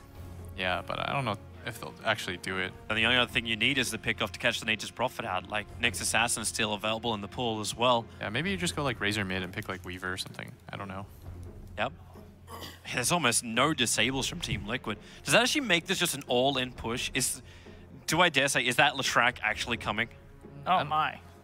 I hope not. Leshrac has not done well in this event. But you're going to have such a huge army at the front. Like, you're going to have Undying minions, you're going to have Treants there, you've got Omni-Knight to protect you, Underlords to pick up by Team Secret, so there's your offlaner and counter push. Let's just go all in on the tiny little guys, huh, Team Liquid? How about the Arachnid Assailant? Show me the Brood Where's Mother. the Brood Mother? Here we go. 5th pick Brood. 10 seconds remaining. That's a lot of push, but can they assault high ground with that? And that's a Mapo ban. Who's gonna play a Mapo? Oh, they got no AoE control, so yeah, it makes a lot of sense. Ace is really, really good Meepo. Okay. Both teams' catch is kind of mediocre. Yeah, that leaves some things to be desired. I feel like Swap here is such a good ability, you know? Somebody gets Nightmare, they're out. You can even swap out the Underlord before he saves his team. Do you feel like neither of these teams wants to play another 60-minute game? Hell yeah, they do. These Secret's guys are down. bred for Dota. All right, let's just push it, all right? Pugna, Leshrac, let's get in there, boys. Pugna. There's a name I haven't heard in years. Pugna. If Secret, Sniper out. Take Dusa or OD? I don't know. I'd be okay with Dusa or DP. Maybe with like a slight lean towards Dusa. For Liquid or? For Secret. They don't have a lot of time. The Sniper ban just made me think OD, but 10 seconds. I don't know if OD's got enough counter push with their lineup. You want something ranged? Yeah. Team Liquid. It's Troll Warlord. Whom? Dude, Secret just keeps doing some weird like 5th pick that we never see. What is that hero? That is... What year is it? Puppy is just styling right now. It's called the draft shuffle. Just pick things that nobody Just like else picked. throw all the cards on the table, pick one up. This'll work. I mean, that's Puppy's style. I said before the series started, I wanted to see these unique drafts and have something new to the table. That's the best way to beat a team like Liquid, and he's just been showing up every single game. But what's the answer here? We only have 6 seconds. Liquid are throwing off a little bit. Oh. It's a Troll Ranger. All right, everyone's just being very interesting right now. Very interesting. I like the Drow. Nature's Prophet starting off with that big right click, even helped out by the Drow. Things are looking good here, boys. All right, gentlemen. Predictions. Let's go, Toby. I love how we get to start with me. Hey, you've been right. You know what? I actually think Team Liquid are going to take game 1. I think this pace is going to be too fast for Secret to react to. I will go... But I'm very uncertain with it. Yeah, I'll go Secret. 3-0. Yeah. I know a good Omni-Knight game, and this is one of them. Let's go, Team Liquid. I got Secret. I just feel like they're gonna get in Liquid's face and just run at them and win the fights. Switch. Ouch. Oh. All right. Possibly our last game here. Will Secret make it a clean sweep for their 2nd major championships, or will Liquid keep themselves alive in this series? To find out, we send you over to OD Pixel and Fogged. Thank you very much, Nahaz. And here we have it. It's been quite a series so far, and the excitement just steps up even more at the moment. Matu Omni-Knight. It is that position 1 Omni-Knight coming through. I look at Nahaz over there intentionally to just see the reaction. I can't quite wait to see this. This is quite some just next level drafting from both teams. Things that we have not seen throughout the entirety of this major, just coming through in the grand finals. I mean, what do you think here about this Liquid draft? I think they're just... It's very different. It came down to making a lot of adjustments in the game. They were just like, okay, we can't have this Omni Knight lane versus Razor because it is pretty devastating. So I think they just kept like switching it up. And it came down to that, and that's what they want to have it as. Okay, it's a little bit bizarre for sure, but we'll see if they can make it work. I mean, they've got a Drow lineup. They really need to come out ahead and be able to take these fights early on and go at them because Secret's lineup does scale quite hard. We see the combo coming out between the Underlord and the Troll Warlord. If you win a fight, you just TP in with everybody with your Uberlord, pop that Battle Trance and take towers. Alrighty. Well, without any further ado, let's get ourselves in with the players. Miracle. We'll start with Secret. Puppey is on the Bay. He will be roaming around. Ace is on the safe lane. Troll Warlord up top. Yapzor, signature Rubik coming through this game. Fada on the off lane, Underlord. And finally for Secret, mid one on the mid lane, Razor. Over on Liquid, Miracle Drow Ranger. Backed up by Kuro, Undying. GH bringing the support Vengeful Spirit into this game. And up towards, who else we got? Up top, Matuma Man, Omni Knight, and of course, Mind Control. Nature's Prophet, one of his strongest. We've seen him do a lot on this hero. So can he help pull this series back from being 2-0 down? So it's an aggro tri-lane from Liquid. They're putting Mind Control mid to deal with the Razor, and they're just gonna just leave Matu to his own devices. All right, Liquid just bringing out some interesting, I guess we call them the big guns, once they're down 2-0 here at this point. I mean, what would you think about this from Liquid then? Is this setting up for very strong lanes, or does Secret have some good answers to the matchups that are going to be happening? I think they have to have incredibly good lanes in this game, or it can be an absolute blunder. But yeah, I think Nature's Prophet mid, quite good versus the Razor. However, there's going to be a Bane sitting there too. Nature's Prophet is one of the stronger mid laners just in general, if you do have it. You just have that high base damage, high range, and your Treants always to help out, plus Drow Aura on top. But he can get punished quite heavily from rotations. And we do see already Yapzor positioned there with Puppey. This is going to mean that the Troll down bottom, Ace is going to have to play very careful as he has no backup at the moment against the aggressive tri-lane of Liquid, while Secret try and make this move on mid. It looks like Yapzor's going to be unable to find the grab. Yeah, and something we've been seeing happen a lot of the times between a lot of these teams is the pulling. When the wave gets pulled in your off lane, you have to meet the creep wave behind your tower, and that's exactly what Matu did, as you can see him positioned behind his tower up top. So he's trying to make sure he gets majority of the last hits. He's going to miss a couple creeps, but has to make sure to fix the equilibrium that happens when you do the pulls. And Fada as well, doing the same exact thing. Kuro with his placement and the wards, spotting the fact that Secret will now send both supports down bottom to answer for this aggressive tri-lane from Liquid. I'll see how it goes down. It was very scary, aggressive tri-lane from Liquid, having that Undying in any sort of 3-on-3 matchup, and the fact that they've got this physical punch from both GH and Miracle. It is a triple range though from Secret. That can make it really hard, and the pull also is not blocked. So we'll probably see Secret try to use that one right away. And they've got Enfeeble too, so it's going to make it a lot harder for Miracle to get that farm. And they in theory shouldn't get hit too much by double decays. That time they did though. They have to be sure to split themselves up so they don't get that. Mind Control actually, TP's trying to snipe the courier for himself. And that's the resort to TP back to his tower. The river, trying to chase down Yapzor, does manage to throw back the Undying with the telekinesis. Yeah, Miracle needs help. The support's chasing down Yapzor, has left the space for Puppey to come in now. Puppey's the one in a bit of an awkward position. GH trying to find the wraparound. You do have level 2 on this Vengeful Spirit, so he has the wave and the magic missile. They're trying to surround him. Ace moves in, manning up onto GH. GH looking to duke it out. The body blocks are there from Kuro. He's getting the decays. Miracle bringing Puppey down low. Gus comes out onto 2 as Miracle hits the level 2. Can they actually get a further grab though? Looks like they can't. Secret will back off. And Liquid as well, not losing anyone in that exchange. Yeah, he got forced to skill the Gust because they went on him initially. But yeah, heavy battles coming out. Undying still proving to be that absolutely ridiculous hero in the laning phase. Just super tanking, puts a lot of pressure once he gets those decays stacked up. And mid, because Mind Control TP'd in, going for that courier snipe, he has fallen quite behind now from that Razor. Mid one doing a great job of last hitting here. And top as well, fairly even. all about whoever gets their soul rings delivered and whoever can just last hit a bit better. I think Underlord actually comes out a bit ahead in this one because of the atrophy aura kicking in. Matu though, eating his mango. The heal does not hit Fada though. And Matu's got to be careful. Fada giving him quite the right click. It's a fairly even matchup, but yeah, see how it plays out depending on both players. Bottom, we see the farm coming out. Troll is coming out ahead of the Drow Ranger by a decent mark. Miracle suffering, definitely that enfeeble coming into play from Puppey that we've seen down here a few times. And just Ace having very good control of this lane. It's always scary playing versus Rubik in these offensive trines because you step out of position, he really puts you out with the lift. Trying to move it on to Kuro. Does manage to find the double decay. Liquid able to back off again, but... I think he had a triple decay that time. Maybe double. It was close. Still exactly what he needs to do to survive here. YapzOr finds himself an Invis rune. That's going to put a bit of pressure on the lanes there because they don't know where he's going to be moving around. All in all, though, looking at the CS across the board, Secret are doing much better in terms of farming in these early 4 minutes.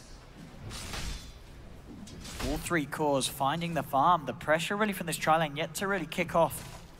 Maybe once the levels come through, we'll see it step up, but Enfeeble just slowing down the killing potential of this Drow Ranger early on. I mean, he only has 30 base damage with that Enfeeble on him, so he's unable to get a lot of those last hits versus this Troll. 22 for 6 against the 13 for 3 between Ace and Miracle. Now it's getting scarier because the level 2 Brain Sap comes online. They have a lot of damage between this tri-lane now from Secret. GH trying to get a grab onto YapzOr. He's playing the positioning well. Up top to the map. Nearly got the money for the Arcane Boots. Mind Control TP's top. Yeah. Matu though standing in the pit, or in the fire. He actually just goes down. He does. They lose the life for the Omni Knight at the same time down bottom. Liquid are getting chased down as well. GH is gone. Second kill for Secret. They'll turn towards Kuro. Fada actually cleans up both the same time. And the top lane, Kuro and Miracle trying their best to get out of there. Kuro heads back in, pops the stick charges, will stay alive. GH is back down with the TP. Oh, but they're out. A double kill for the Underlord up top. Secret also getting a kill on this bottom lane. Fada is 5.5 minutes in, and he's nearing level 7 with those kills. Matu kind of got trapped inside of the creep wave and got tanked a lot of the Firestorm damage. And once you get a kill on Underlord, you get that plus 45 or plus 35 at the low levels, that bonus damage from the heroes. He just turned onto Mind Control. That is very costly. Already a 2k advantage for Secret. When you're playing versus a Drow lineup, Liquid is in trouble.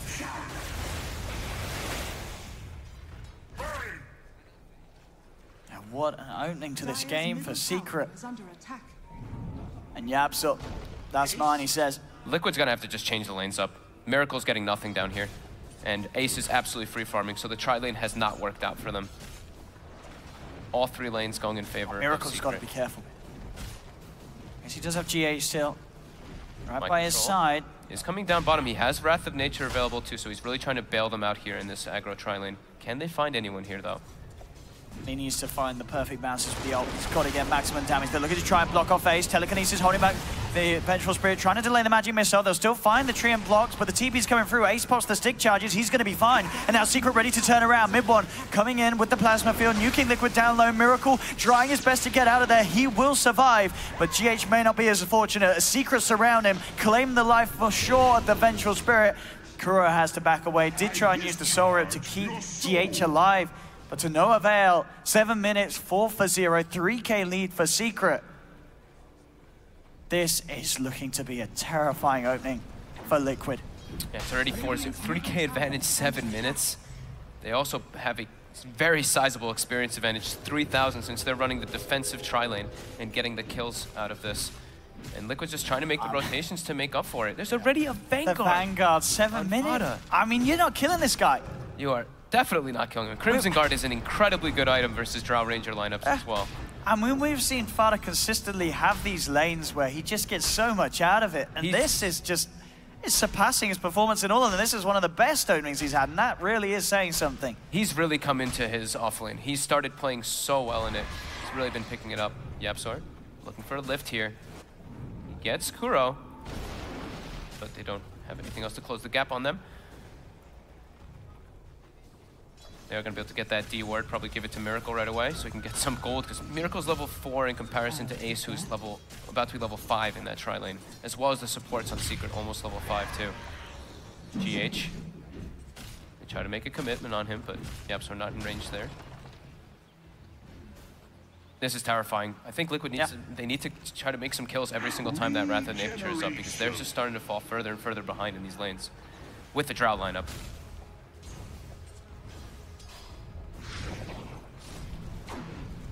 And Matu top, he can't actually bully Fada whatsoever anymore. That literally does nothing. Yeah, literally does nothing. He just has to try to farm as best as possible.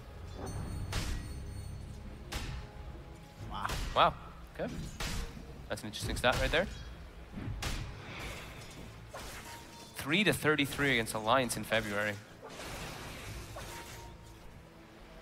Oh my goodness. What do Liquid do here? How do they pick themselves up from this sort of start? Down bottom, YapzOr finds the vision onto GH. GH turns with the telekinesis. They're trying to bind to YapzOr. Gets the Fade Bolt out with that damage reduction. Liquid can't finish him, and now they have to run. They'll get the root down onto 2. Fada comes in with the teleport. So does Mind Control. He's trying to help Liquid react. They do have the save. Everyone from Liquid coming in. They have to somehow turn this around, and they do find Ace. Mind Control in trouble though. The Plasma Fielders mid one. He says, we'll bring everyone down here. All members coming in for this action down bottom. Liquid moving forward, but GH is down. Fada now on a killing spree. Matuma and Kuro falling low. Kuro goes in with the decay. It's not quite enough damage to take down mid one. His Razor will survive. Fada continue to chase. The root catches onto 3, closing the gap, finding the Firestorm. Double kill for Fada. He hits onto Matu as well.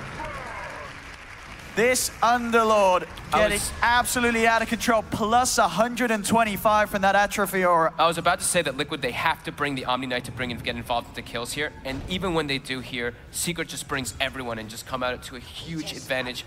5K gold at the 10-minute mark. Oh, and this is really not good here for Liquid. Secret is just looking absolutely perfect in this series, making all the right moves.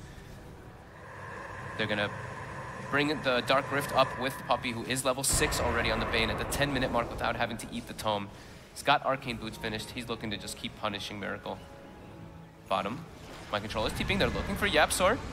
Let's go with the telekinesis. That's going to buy me YapzOr a good bit of time to back up. Comes out with the treants, looking for the body block. Find the connection with the magic missile, and YapzOr will go down. Mind Control is still incredibly good at getting those treant blocks. I think a lot of this really is on, as you say, Mind Control, just to make these plays. Yeah, it's Mind Control and Matumba Man really to bail out Miracle, because Miracle is sitting very low on that net worth. I mean, Mind Control is too, but his hero can still make a lot of plays around the map with that teleport. Kuroki very deep here. Won't get caught up by the slow. Puppey can't quite close the gap either. Does have backup at GH. Thinking about playing around this. 2-man decay. Secret back away. Mid one's taking that mid tower already, and he's threatening tier 2. Already with Tread's drum on him. And bottom, Fada just TPs. He does not care if there's 4 heroes down here. Yeah, he's got phase boost as well. He's ready to battle and chase down. Yeah, Liquid, as soon as he turns up, they get out of there. Mind Control's up to top. I love this build from Fada, though. The Vanguard as well as his skill build. I like when people... I like only the 2 points in the Atrophy Aura. The first point's not really that value, but the second one is extremely value. And then having Pit for these engagements is just incredibly useful.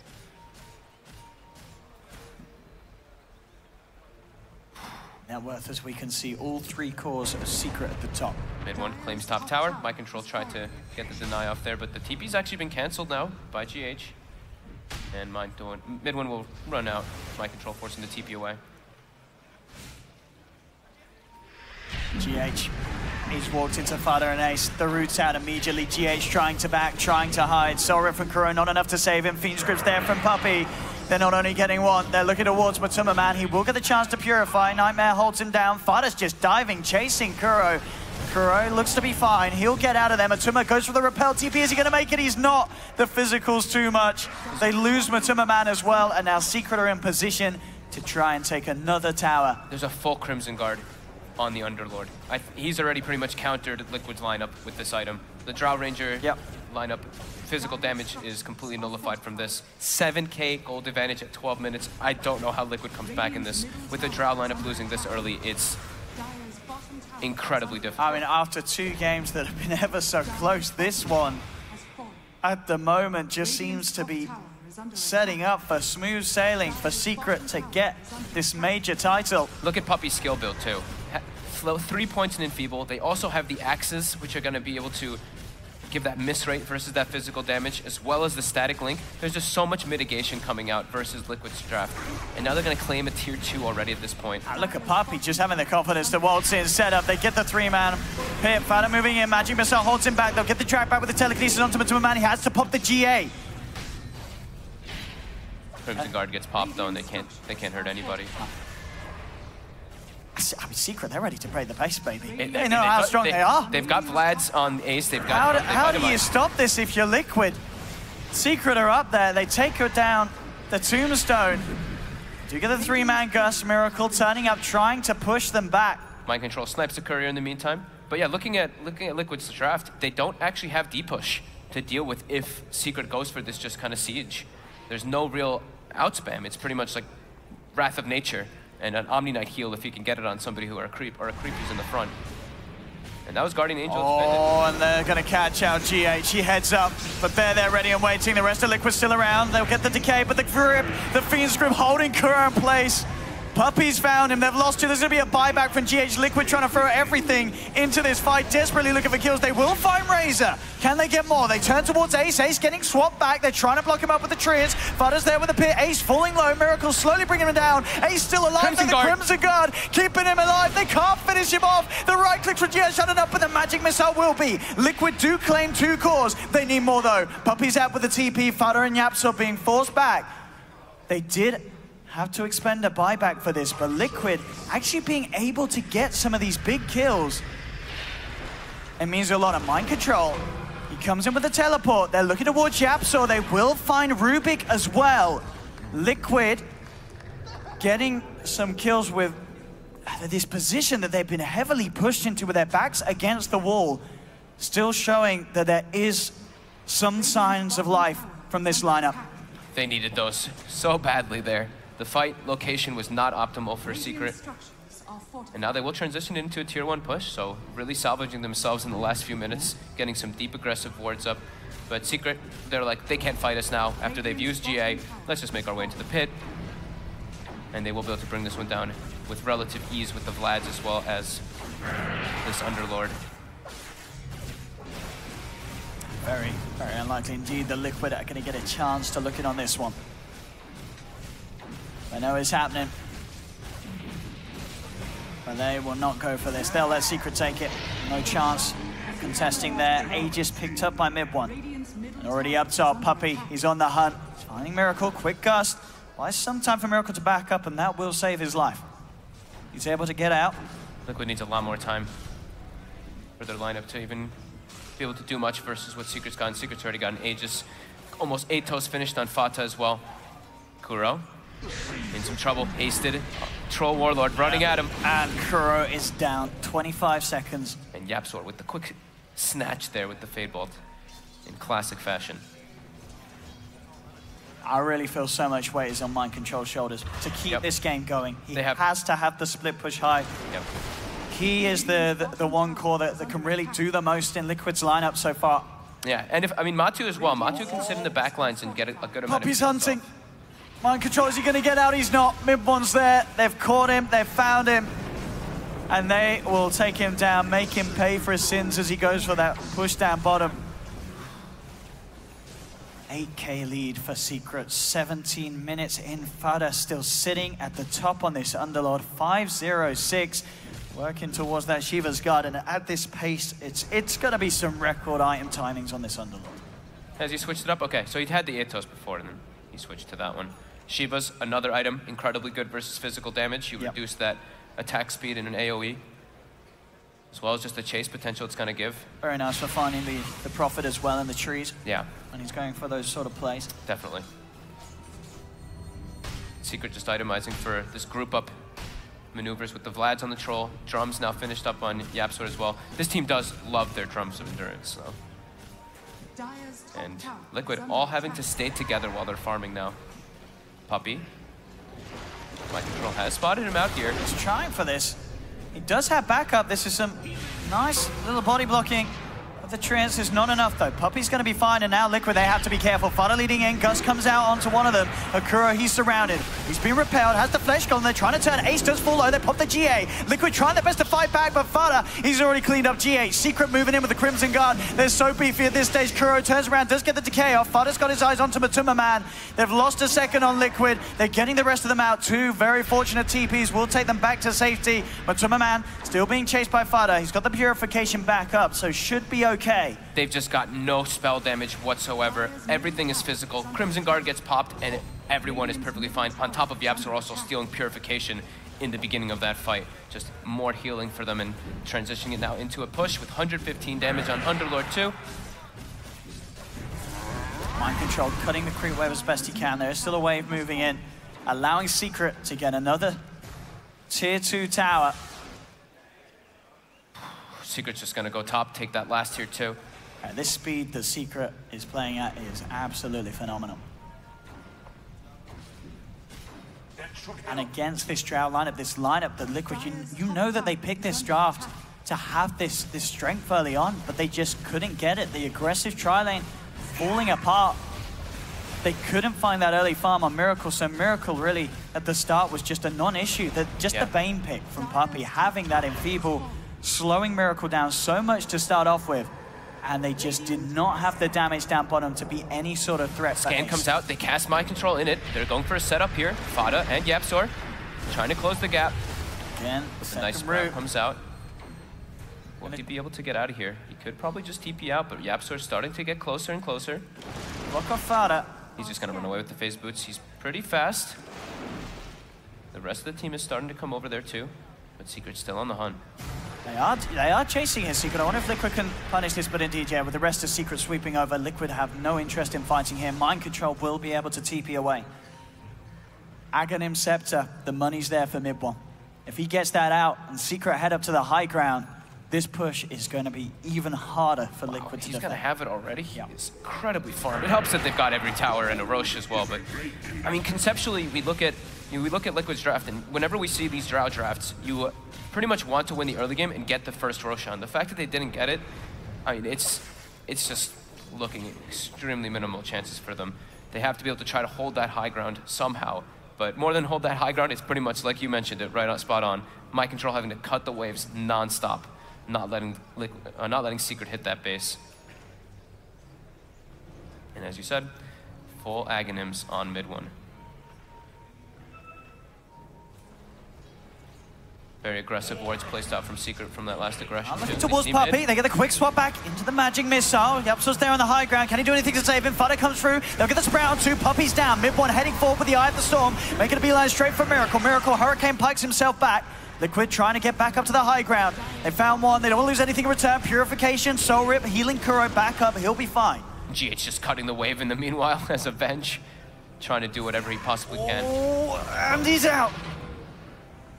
Still a little bit of cooldown on the lift there. Yapsor now stealing Magic Missile. They do get Bane. They get a kill and they lose nothing. The situation that Liquid is in, that is a big win each and every time they can do that. Mind Control does have a Mjolnir finished up now too, so split push aplenty.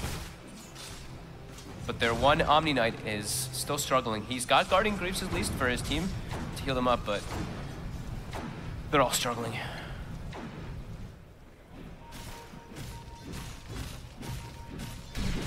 These 2 cores at the top. Fada's Underlord, mid one's Razor. They're just so scary. 22 minutes in, having the items that they have. Yeah. How do you fight into this? They're all grouping up now on the side of Secret, not wanting to give Liquid any opportunities to go for here, and they're going to run right into Liquid. There's a DD rune. They're ready for this. They're expecting this. I saw Puppy pinging it over 15 seconds ago. They did have a ward down. It may have caught the sort of the edge of the smoke. And here we have it. Who's going to start off? They throw out the Rave of Terror. Liquid can't get the swap though. They've got to be careful. They're swapping mid one on the front of it. They try and fight. They drop down the Tombstone. Gus down onto 3. Forcing them back. Mind Control turning up as well. They have the Sprout down. Crimson Guard popped by Fada. They're bringing Ace and Puppy down low. Liquid still keeping themselves strong. The Tombstone being kept alive. They pop the GA. Liquid trying to re-engage as the Crimson Guard will now wear off. Secret actually backing up. Respecting Liquid here this stage. Hurricane Pike forward as he's trying to get involved, but oh no, he Hurricane Pikes himself into death. Miracle's gone. Kuro tries to TP out. He will not make it. Double kill for mid one. Fada cleans up GH as well. The disengage by Secret was so nice there. As soon as the Guardian Angel happens, everybody just books it out of there. Yeah, and I said Miracle, he just shoves himself in with the Hurricane Pike. I think that ward, like you said, I think that ward may have caught the smoke, but Puppey was so quick to just set themselves up, set his team up as well, all around that shrine to take that fight. It looked for a moment like Liquid was gonna get one of their most advantageous moves of the game, but all of Secret, in unison, backing up and re-engaging. Now the Shiva's Guard is already finished up on Fada, 23 minutes in, 13k net worth on him and the Razor. How did they kill Underlord? He's 7-0-9. Fada playing absolutely spectacular in this series. Mid-1. Arming up H's with the Eye of the Storm. They know that they could take it at a pretty comfortable pace, Secret. Roche is up now too. Second Roche, Aegis Cheese already, 24 minutes. That's gonna be very hard for Liquid to actually deal with, since they haven't been able to deal with even with no Aegis or Cheese. My control bottom, spotting out Ace. Ace gonna go TP and join his teammates though. And this Roche dropping very quickly. Yeah, Liquid nowhere near to contest this. Another Roche down. Secret. 14k gold lead, 15,000 experience lead, 24 minutes in versus a Drow lineup. Secret looking to close this one out with a lean 3-0. Aegis on mid-1. Yapsor blinks in, gets the lift. Yeah, he grabs Miracle and repels there. They're trying to take him back, but they've found the Fiend's grip. Puppey's got the control. GH with the swap, saving Miracle. They've got to get this Drow out of there. The root comes down onto 2. Liquid trying to back up, but Kuro is melting. Sorum not enough. Yapsor comes in the midst of it all, and he's bursting them down low. Miracle tries to hold them back with the gust, but the falls forward. Fada nearly closing the gap. Miracle will keep himself alive for now. Magic Missile on mid-1 there. 1 man down on Liquid. But this push with the Ag's Eye of the Storm breaking this tier 3 tower down. Fortification comes out. They have the Sprout on Puppey. But 10 seconds till the Undying's there means the Secret have a fairly easy push indeed. The tower's down. They are a little bit low. Yeah, they're going to back up and reset, fix their lanes, and then come back to go for that cover siege. That was such a nice play there by Puppey. Wrapping around behind, he gets the sleep up on Matu, and then a Fiend's Grip, so there's no way for the Omni Knight to really get any of his spells out. Nice little play as well from Yapsor coming in with a blink and getting a 3-man purification off. Pretty bold, blinking into 5 heroes like that as a Rubik. But when they're this far ahead, he feels very comfortable too. Fada now pushing out that bottom wave, getting even more farmed, has queued up a Radiance as his next item choice. I was curious if we might see like an Aghanim Scepter on the Underlord, especially when you're playing with Troll Warlord. That's not going to be the choice though when this far ahead. He just wants to be his own transitioning core. And I mean, Radiance as well, the evasion that gets applied to all the enemy heroes. This one, they're looking for Ace. Ace does have the cheese though. Can they really close this gap? And get one touch in. It wasn't a Frost Arrow. That one will be, but it doesn't matter. It's too far away. Liquid can't close the gap. Ace will be fine. Oh, Secret now smoked up. Ace with a Shadow Blade, complete as well, so has that extra gap closed. Secret going for the long wraparound. Liquid are there up top, shoving it in. Mind Control turning up as well, but this wraparound from Secret could end up destroying Liquid. Are they going to expect this at all? Jump in, telekinesis, grabs the Undying. GH with the swat, the Magic Missile, and the Gust coming through. They do claim the life of the Rubik. GA comes out for Liquid. Secret actually backing away a little bit here, as that quick pick, that quick reaction from Liquid actually punishing the wraparound, taking a kill, and keeping themselves alive will put a stop to Secret making that play. I think Yapsor popped a smoke there by accident too, and he blinked in, a little bit of panic setting in. And they'll get this tower. Liquid, 16k down, 21-8 behind on the kills. They are still managing to claim objectives. Yeah. That could have been very scary there for a moment. That was Guardian Angel expended again, so maybe we'll see Secret just go for it as soon as Yapsor respawns. They know GA is not going to be up for the next upcoming fight. So that could be where they just look to go for that mid-Raxus since they are exposed. Or maybe just try to clean up some shrines, the easier and less risky play. Fada tanking up even more as he hits that level 20 plus 20 health regen. Oh, okay. I thought he might actually take the attack speed because he's actually been doing a lot of right-clicking in this game, but just wanted to be a bit more tanky. because that is his job in this game anyway. He doesn't really need to be that big damage dealer. And switches his items again, goes for a blink dagger instead. Yeah, getting on top of those backliners and finding the pit could do absolute wonders. Look at the itemization coming out from everyone in Secret. Puppy has queued up an AC on Bane. He bought a chainmail. He has the AC recipe. All right, it was actually mid once. Oh, okay. I was like, what the heck? He was holding it for Yeah, he was holding it for him. I was okay. very confused because it didn't say it wasn't his. So he does give it a mid one. Mid one now has AC on top, 29 armor. Oh, AC Ags, level 3 ult. Oh, that is quite some push. I was gonna say, I was like, damn, Puppy's farmed. But he does have Solar Crest. And Yapzor has gotten a buckler as well. So they are getting that armor itemization either way to deal with that Drow Ranger. Yeah. So similar. And Secret are coming in down mid. They're ready to try for another attempt at the high ground. Racks are exposed. Miracle does have the complete butterfly, so there is a fair, well, there's a lot of damage on this Drow now. 300 right click, a pop. Dire's top shrine. Mind control consistently going in and out of the base, in and out of the lanes, trying to keep the pressure on at the side to make it just that little bit harder for Secret to get the momentum that they need to be allowed to go up the mid lane.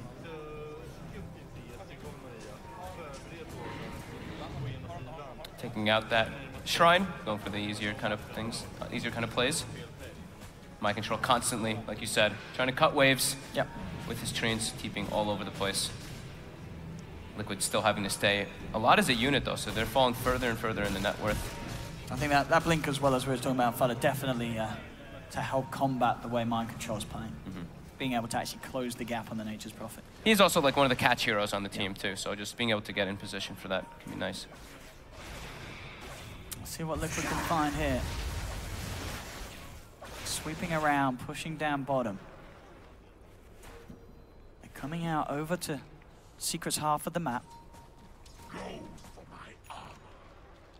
See what they can find. Tome's out on Drow. Miracle wants to find the level 18, but there's the jump in from Fada. Just the two-man route has been silenced. Liquid looking to back off, but Yapzor, he gets the grab. Onto the Omni Knight, shoving Matuma Man up to the high ground. Can they get out of here, Liquid? They're in a bit of trouble. Threatless Colin comes out with Curry, turns with a two-man decay. They're trying to man up and fight, but the Crimson Guard doing so much. GA comes through from Matuma Man. Liquid, they're turning. Miracles come up to the fight. He's trying to bully into this Underlord, but Fada's too big. They get the swap back onto mid-one. Mid-one's going to get taken down. Kuro solo will finally be dropped. It's a 1-for-1 at the moment. Miracle backs off. Ace pops the cheese. They've still got the three of them. Fada's trying to take Ace out of the fight. Ace getting brought very, very low. Can they kill Ace this time? They can't. The ult from Fada will take the rest of them out of there. But it is a 1-for-1. Again, Liquid, they're getting a core at only the cost of a support. The damage coming out from them with the max Vengeance Aura now on top of Drow Aura and a lot of different minus armor. Very hard for Secret really to fight into that Guardian Angel still. Proving to be a big problem. I mean, I just think the fact that the Liquid are being able to win these fights is incredibly impressive. They were so far behind off those lanes, but their positioning and just Matuma Man's timing with each and every one of his spell being used to maximum effect to keep his team alive, along with Kuro and these soul rips each in time. It's a lot of damage, a lot of heals. It's really all about Matu's positioning. He can't really get taken out by the side of Secret. They pretty much have to get like a Sleep Fiend's grip on both the Venge and him in order for them to get those combos. But like we said, a bit of a lacking of disables on the side of Secret to deal with that Omni if he's in the right spot. And I really feel the fact that we look at this, you know, we talked about earlier how far ahead mid-one is. Miracle, after such a crushing start, he's now on the same level as Farm as this Razor. Look what he's queued up after that butterfly. I mean, if he can sit in the back. Ace has spotted him. Miracle, get yourself out of there. He has the gust, and with the Hurricane Pike, he will be able to create the distance. Ace doesn't know where anyone else on the map is. Bottom. They actually managed to get Yapzor up on the high ground. They managed to get him swapped in, swap him down. He's trying to get out with the stolen swap. It won't work. Liquid take down Rubik. Liquid's starting to get a bunch of kills here, though. I mean, are we really going to see an incredible comeback with a Drow Ranger Divine Rapier? It will be quite something. You know, Liquid 2 games down in this best of 5, and this game 3, for the most part so far, looking to be heavily in Secret's advantage, but Liquid are somehow managing to slowly bring things back round into their controllable realm. It's a game of inches or centimeters. small little gains. Very important for Liquid with this lineup. Radiant's nearly there for Fada. And Liquid sweeping through the jungle of Secret. Who can they find? They'd love to find Ace. Ace at the moment up top. Does have BKB complete. That's going to help them a lot. If they get the BKB on both the Troll Warrior as well as the Razor, then they can actually run in a lot more freely and be able to get on top of that Drow range. This TP's He coming is a in. big problem. GH with this infantry getting some important information. He gets the swap back onto Puppey. They're trying to get rid of the Bane first, but Puppey's forced back. Puppey's fine for now. The root comes out from Fada. They're going to be able to burst down GH. That's one down. Matuma Man pots the repel, starts to back off Ace, getting the lockdown onto Miracle. He's forcing himself back with a Hurricane Pipe. GA comes through from Matuma Man, and Miracle's just straight out of there. This is not the fight that Liquid want to take. They'll lose 2, they'll lose 3 as well, as Mind Control is controlled by Puppey. And now instantly with the Underlord porting towards top. Straight up to top lane. There is a buyback available for Mind Control. There is a buyback available for GH. And they've got to use him. This push is far too much for these two to deal with on their own, Miracle and Matuma Man. Ace is not there with his team just yet, though. Fada taking quite a bit of damage from Miracle at this stage. Yapsor managing to grab the repel. The swap back's on mid one, but that's stolen repel from Yapsor. I mean, the mid one's fine. They're able to get him back up to the high ground. GH in an awkward position. A big static lift from mid one sucks all the damage. They beat down on the Venge. He's now down for 60. Miracle trying his best, but he's been enfeebled. The damage is minimal. He can't quite punch in as hard as he wants to. Mind Control, he's surrounded. Mind Control trying to TP out, but he's down. He's gone for 90 seconds. Buyback from Matuma Man comes through. Liquid now having to hold 3 versus 5. This should be a Rax here for Secret. Absolutely, the damage that comes through with this Eye of the Storm. Fada having an insane amount of stacks with the Atrophy Aura. He's got 205 at the moment. They get the silence, Miracle backing off. 30 seconds, no Venge. They're continuing on to mid too. 65, no Nature's Prophet. Oh, Secret. God, damage on the Rax. Look at it go down. Absolutely, the Eye of Storm will wear off. Miracle again being enfeebled. He just can't touch this Underlord. Oh, Fada's just taunting him now. Oh, Secret. Have they just done it here? Can Liquid really hold this? It doesn't look great for them. They're moving on to the 3rd set of racks. Secret going for these megas. With quite some, they're at a 30k advantage. Puppey gets turned towards it, finds the Fiend's Grid, turns around automatically. They get the bash as well. Matsu in trouble, does get the 3-man purification through, but they're falling so fast. Liquid, they'll lose the Omni Knight, they'll lose the Vengeful Spirit. Everyone falling, only Miracle able to get up, but it doesn't matter. GG is cool. Team Secret are your ROG DreamLeague major champions as they take down Liquid 3-0. In such a fashion, too, in that last game. Liquid started to kind of inch back a little bit, but Secret overall making such incredible calls. Puppey and his lads. What a win indeed for this team. Puppey, Ace, Yapsor, mid one, and Fada. That puts them at the top, right? Of the qualifying points. Yep, that does put them at the top of the DPC. Well deserved as well. They have been coming into their own as this team with Fada as well as Ace with their new pickups. They are looking unstoppable. What a performance across the board. I mean, what a great series. Sure, it was 3-0, but Liquid, they showed us some incredible fights in both Game 1 and Game 2. But this Game 3, just a testament to the incredible drafting that Secret can come out with sometime. They had all the answers for what Liquid wanted to try and do. Fata's Underlord just off the charts. Yeah. Getting the double kill at the start, everything just fell off for Liquid from that point. You know, I think Fada might be my MVP of this tournament. He looked incredibly good. Finally breaks that second place curse. And yeah, he has, and there it is, Puppey, holding that beautiful trophy. What a win indeed for Team Secret. They have got to be feeling over the moon. Taking the title here, major champions. Some of them have done it before, some of them are new to this sort of success. But you can be assured that they're going to get hungry for the taste of this, and as you say, you have got to watch this team coming into any future land. This is, without a doubt, the new team to watch, taking down Liquid in this fashion. Such great individual performances coming out from this team, but also just their teamwork was spectacular. Just such impressive movement around the map at all stages of the game. It's not like, I actually don't think we saw a poor game or a poor performance from Secret at all in this tournament. They literally just rode it and played incredibly well. Wow. Well, without any further ado, that has been it from myself and Fog. Thank you for joining us, and don't go anywhere, because we are going to be able to head over to the stage over to Sir Action Slacks to hear what Secret have to say about this incredible victory. Hello there, ladies and gentlemen, your champions! Give it up for these boys! Team Secret, your major winners! Gentlemen, let's start off here right with Mr. Ace. Ace, people are calling you the MVP of the tournament, the big guy to watch. Talk to me about it. How are you feeling, buddy? It's kind of hard to describe, but it's just way too good.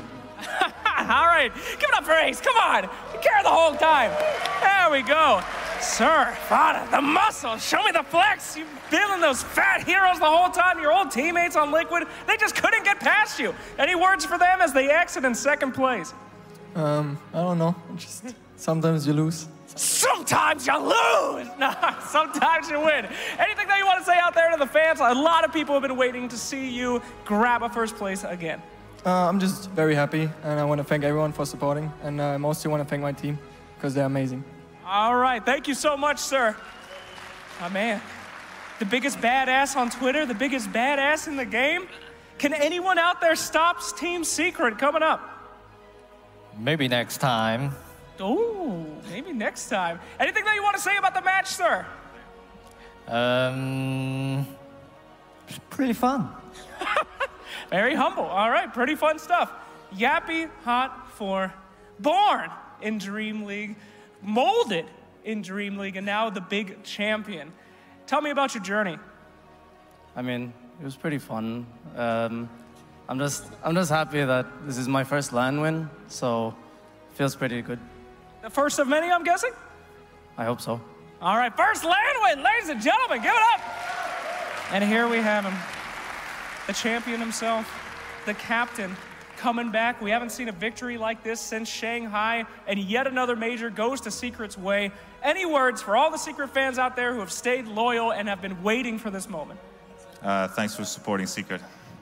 And anything out there to say to your team about the tournament? How does it feel to be a major winner yet again? I felt like I just played the perfect world minor, you know? But I felt like I needed the win. Like I needed a perfect world major again. It's in the winter, it came right after, and boom, here I am. Back-to-back Shanghai major winner in my own head. All right, fantastic. Well, we got the champion, and before it's over, everybody always forgets, but not me. Got a big man here holding the trophy. What do you think about this team? What do you think about the future? Talk to me. I don't know, I'm just really fortunate. I'm sure anybody in my position would have achieved this with a team as great as this. That's all. All right, one more time, ladies and gents, your DreamLeague major winners. It's Team Secret, the best team in the world.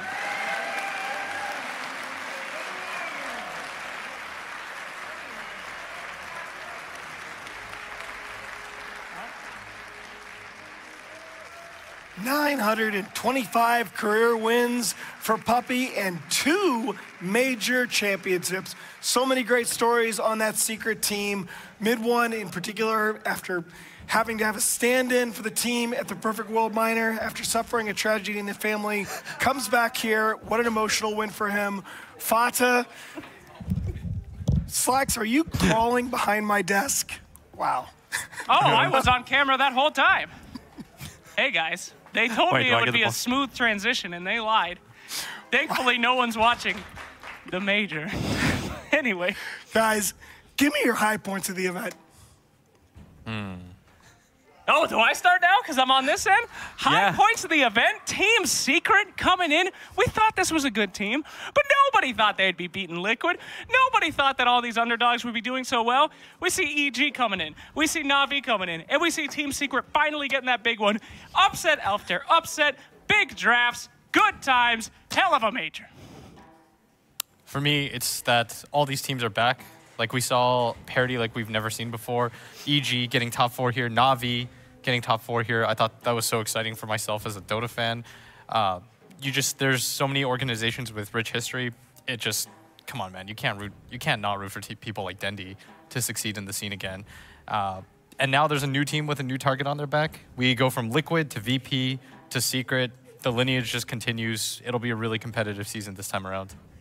Yeah, I'm with Blitz on it. Like, that's the greatest thing from this tournament. We had so many fantastic teams turn up to it. So many teams performed well, and they show a lot of encouragement for every future tournament coming up, that it isn't just going to be one team that wins it all. Anyone can be a winner. All right, well, I think that's the perfect place to leave it after that expert transition from Slacks. Thank you all so much for watching. For Fogged and ODPixel, for Slacks, Toby, and Blitz, for all of our great production crew at the ROG Season 8 Finals. Thank you guys so much for watching. Don't let your memes be dreams, and good night.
Get the alpha, be the alpha.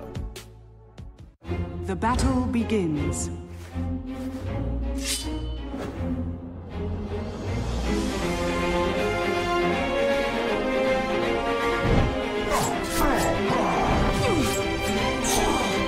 Rampage. Dire victory. With the Strafe Esports app, follow your favorite teams and players, and you'll never miss a match again. Strafe, everything esports.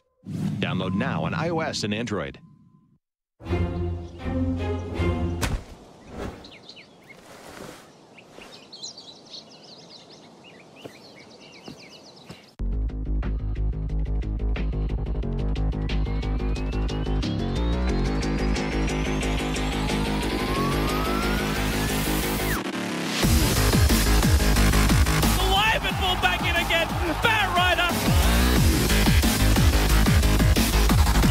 Kill beyond godlike for no one.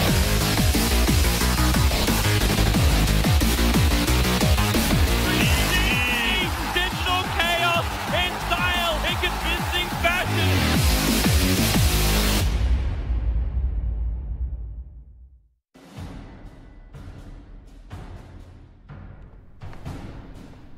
Hey Owen.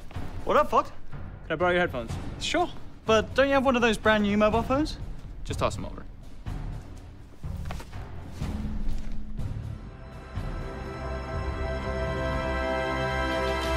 The new OnePlus 5T has 128 gigabytes of storage, so you have room for all the music you need, and to make sure you can listen to it, they kept the headphone jack. Where you want drink, pina colada. I got a lot of dollars if you wanna holla. Yeah, I got the llama if you start the drama. Yeah, I get pandas in Atlanta. I hit the club, that's a hammer. Hey, in the middle of the dance floor, you gon' get what you ask for. Look for me. In the middle of the dance floor, you gon' get what you ask for. Look for me. In the middle of the dance floor, you gon' get what you ask for. Look for me. In the middle of the, you gon' get what you ask for.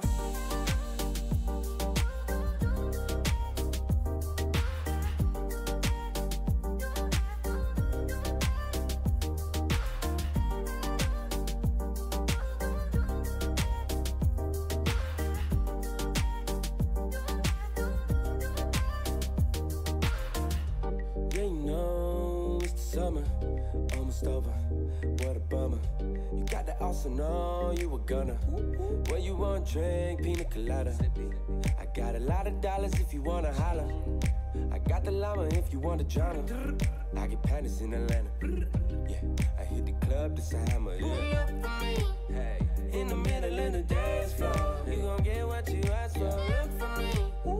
In the middle of the dance floor, you gon' get what you ask for. Look for me. In the middle of the dance floor, you gon' get what you ask for. Look for me. In the middle of the, you gon' get what you ask for.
You ask for.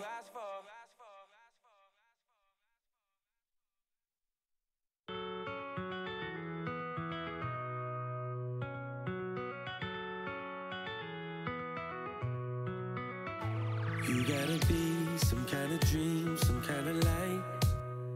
Something I need, something you need, something to spend the time.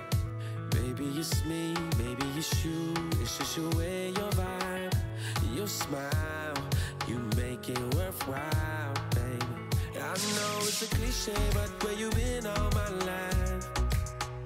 And I ain't with a he say, she say, I just do what's right, yeah. And if you need it, we'll play all day, always, all night. Hey, tell me what you're looking for. I can help you find it all. You need directions, I'll be there any day. To show you love, I go out of my way. Let's go tonight and leave our problems behind. Anytime, just give me a call. Ready for the long haul.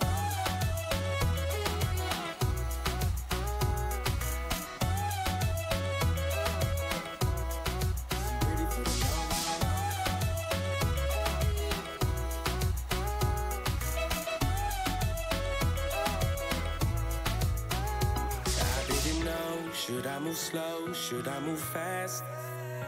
Where we could go, not like before. Girl, I don't wanna crash. If we believe where it can lead, girl, we can make it last forever. With your smile, make the ride here worthwhile. Yeah, keep it on the replay when the vibe is just right. And I ain't with a he say, she say, I just follow my mind. And if you need it, we'll play all day, always, all night. Hey, tell me what you're looking for. I can help you find it all. You need directions, I'll be there any day. To show you love, I go out of my way. Let's go tonight and leave our problems behind. Anytime, just give me a call. Just ready for the long haul.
It's all fun and it's all game.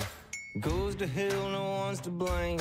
I think I've seen this happen once before.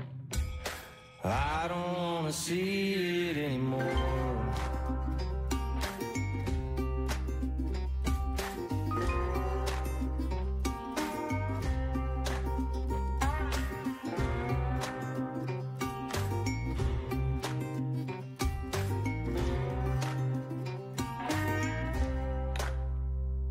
When you think you've had enough, here comes another one. When you think you've had enough, here comes another one. Stumbling up the steps and through the door. I don't think I could take too many more.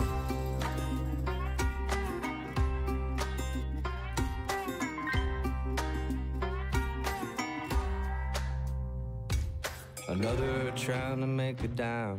Another sucker on the vine. Another slacker trying to get off cheap. I'm just trying to get a good night's sleep. When you think you've had enough, here comes another one. When you think you've had enough, here comes another one. Here comes another one. Here comes another one.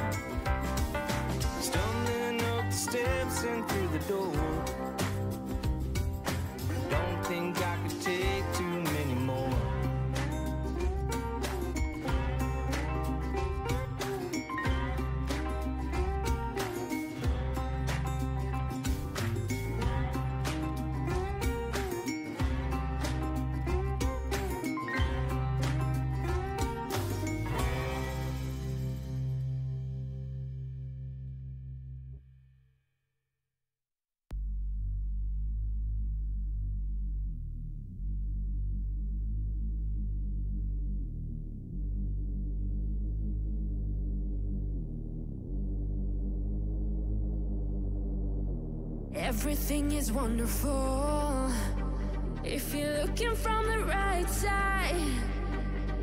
Life is gonna turn around. You can smile but you can't hide. Put your mouth where your money is. Keep on sharing what you don't know. Going down a rabbit hole. Just because we say so, we want your soul. We are gonna take control. Shaking you up right now. You are gonna scream out loud. We want your soul. We are gonna take control. Shaking you up right now. You are gonna scream out loud. We want your soul.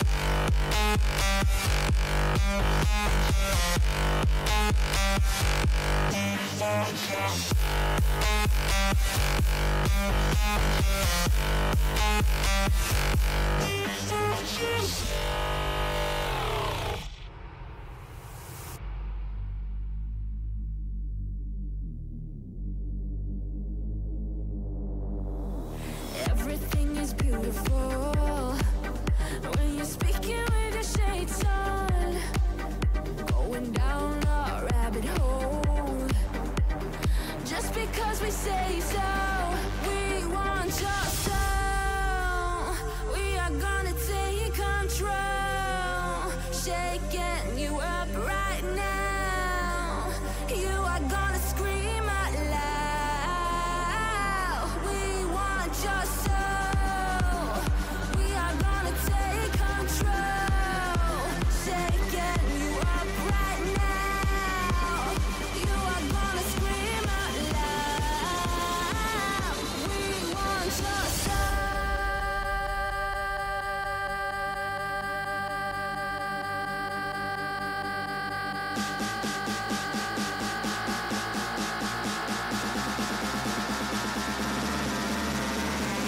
We want your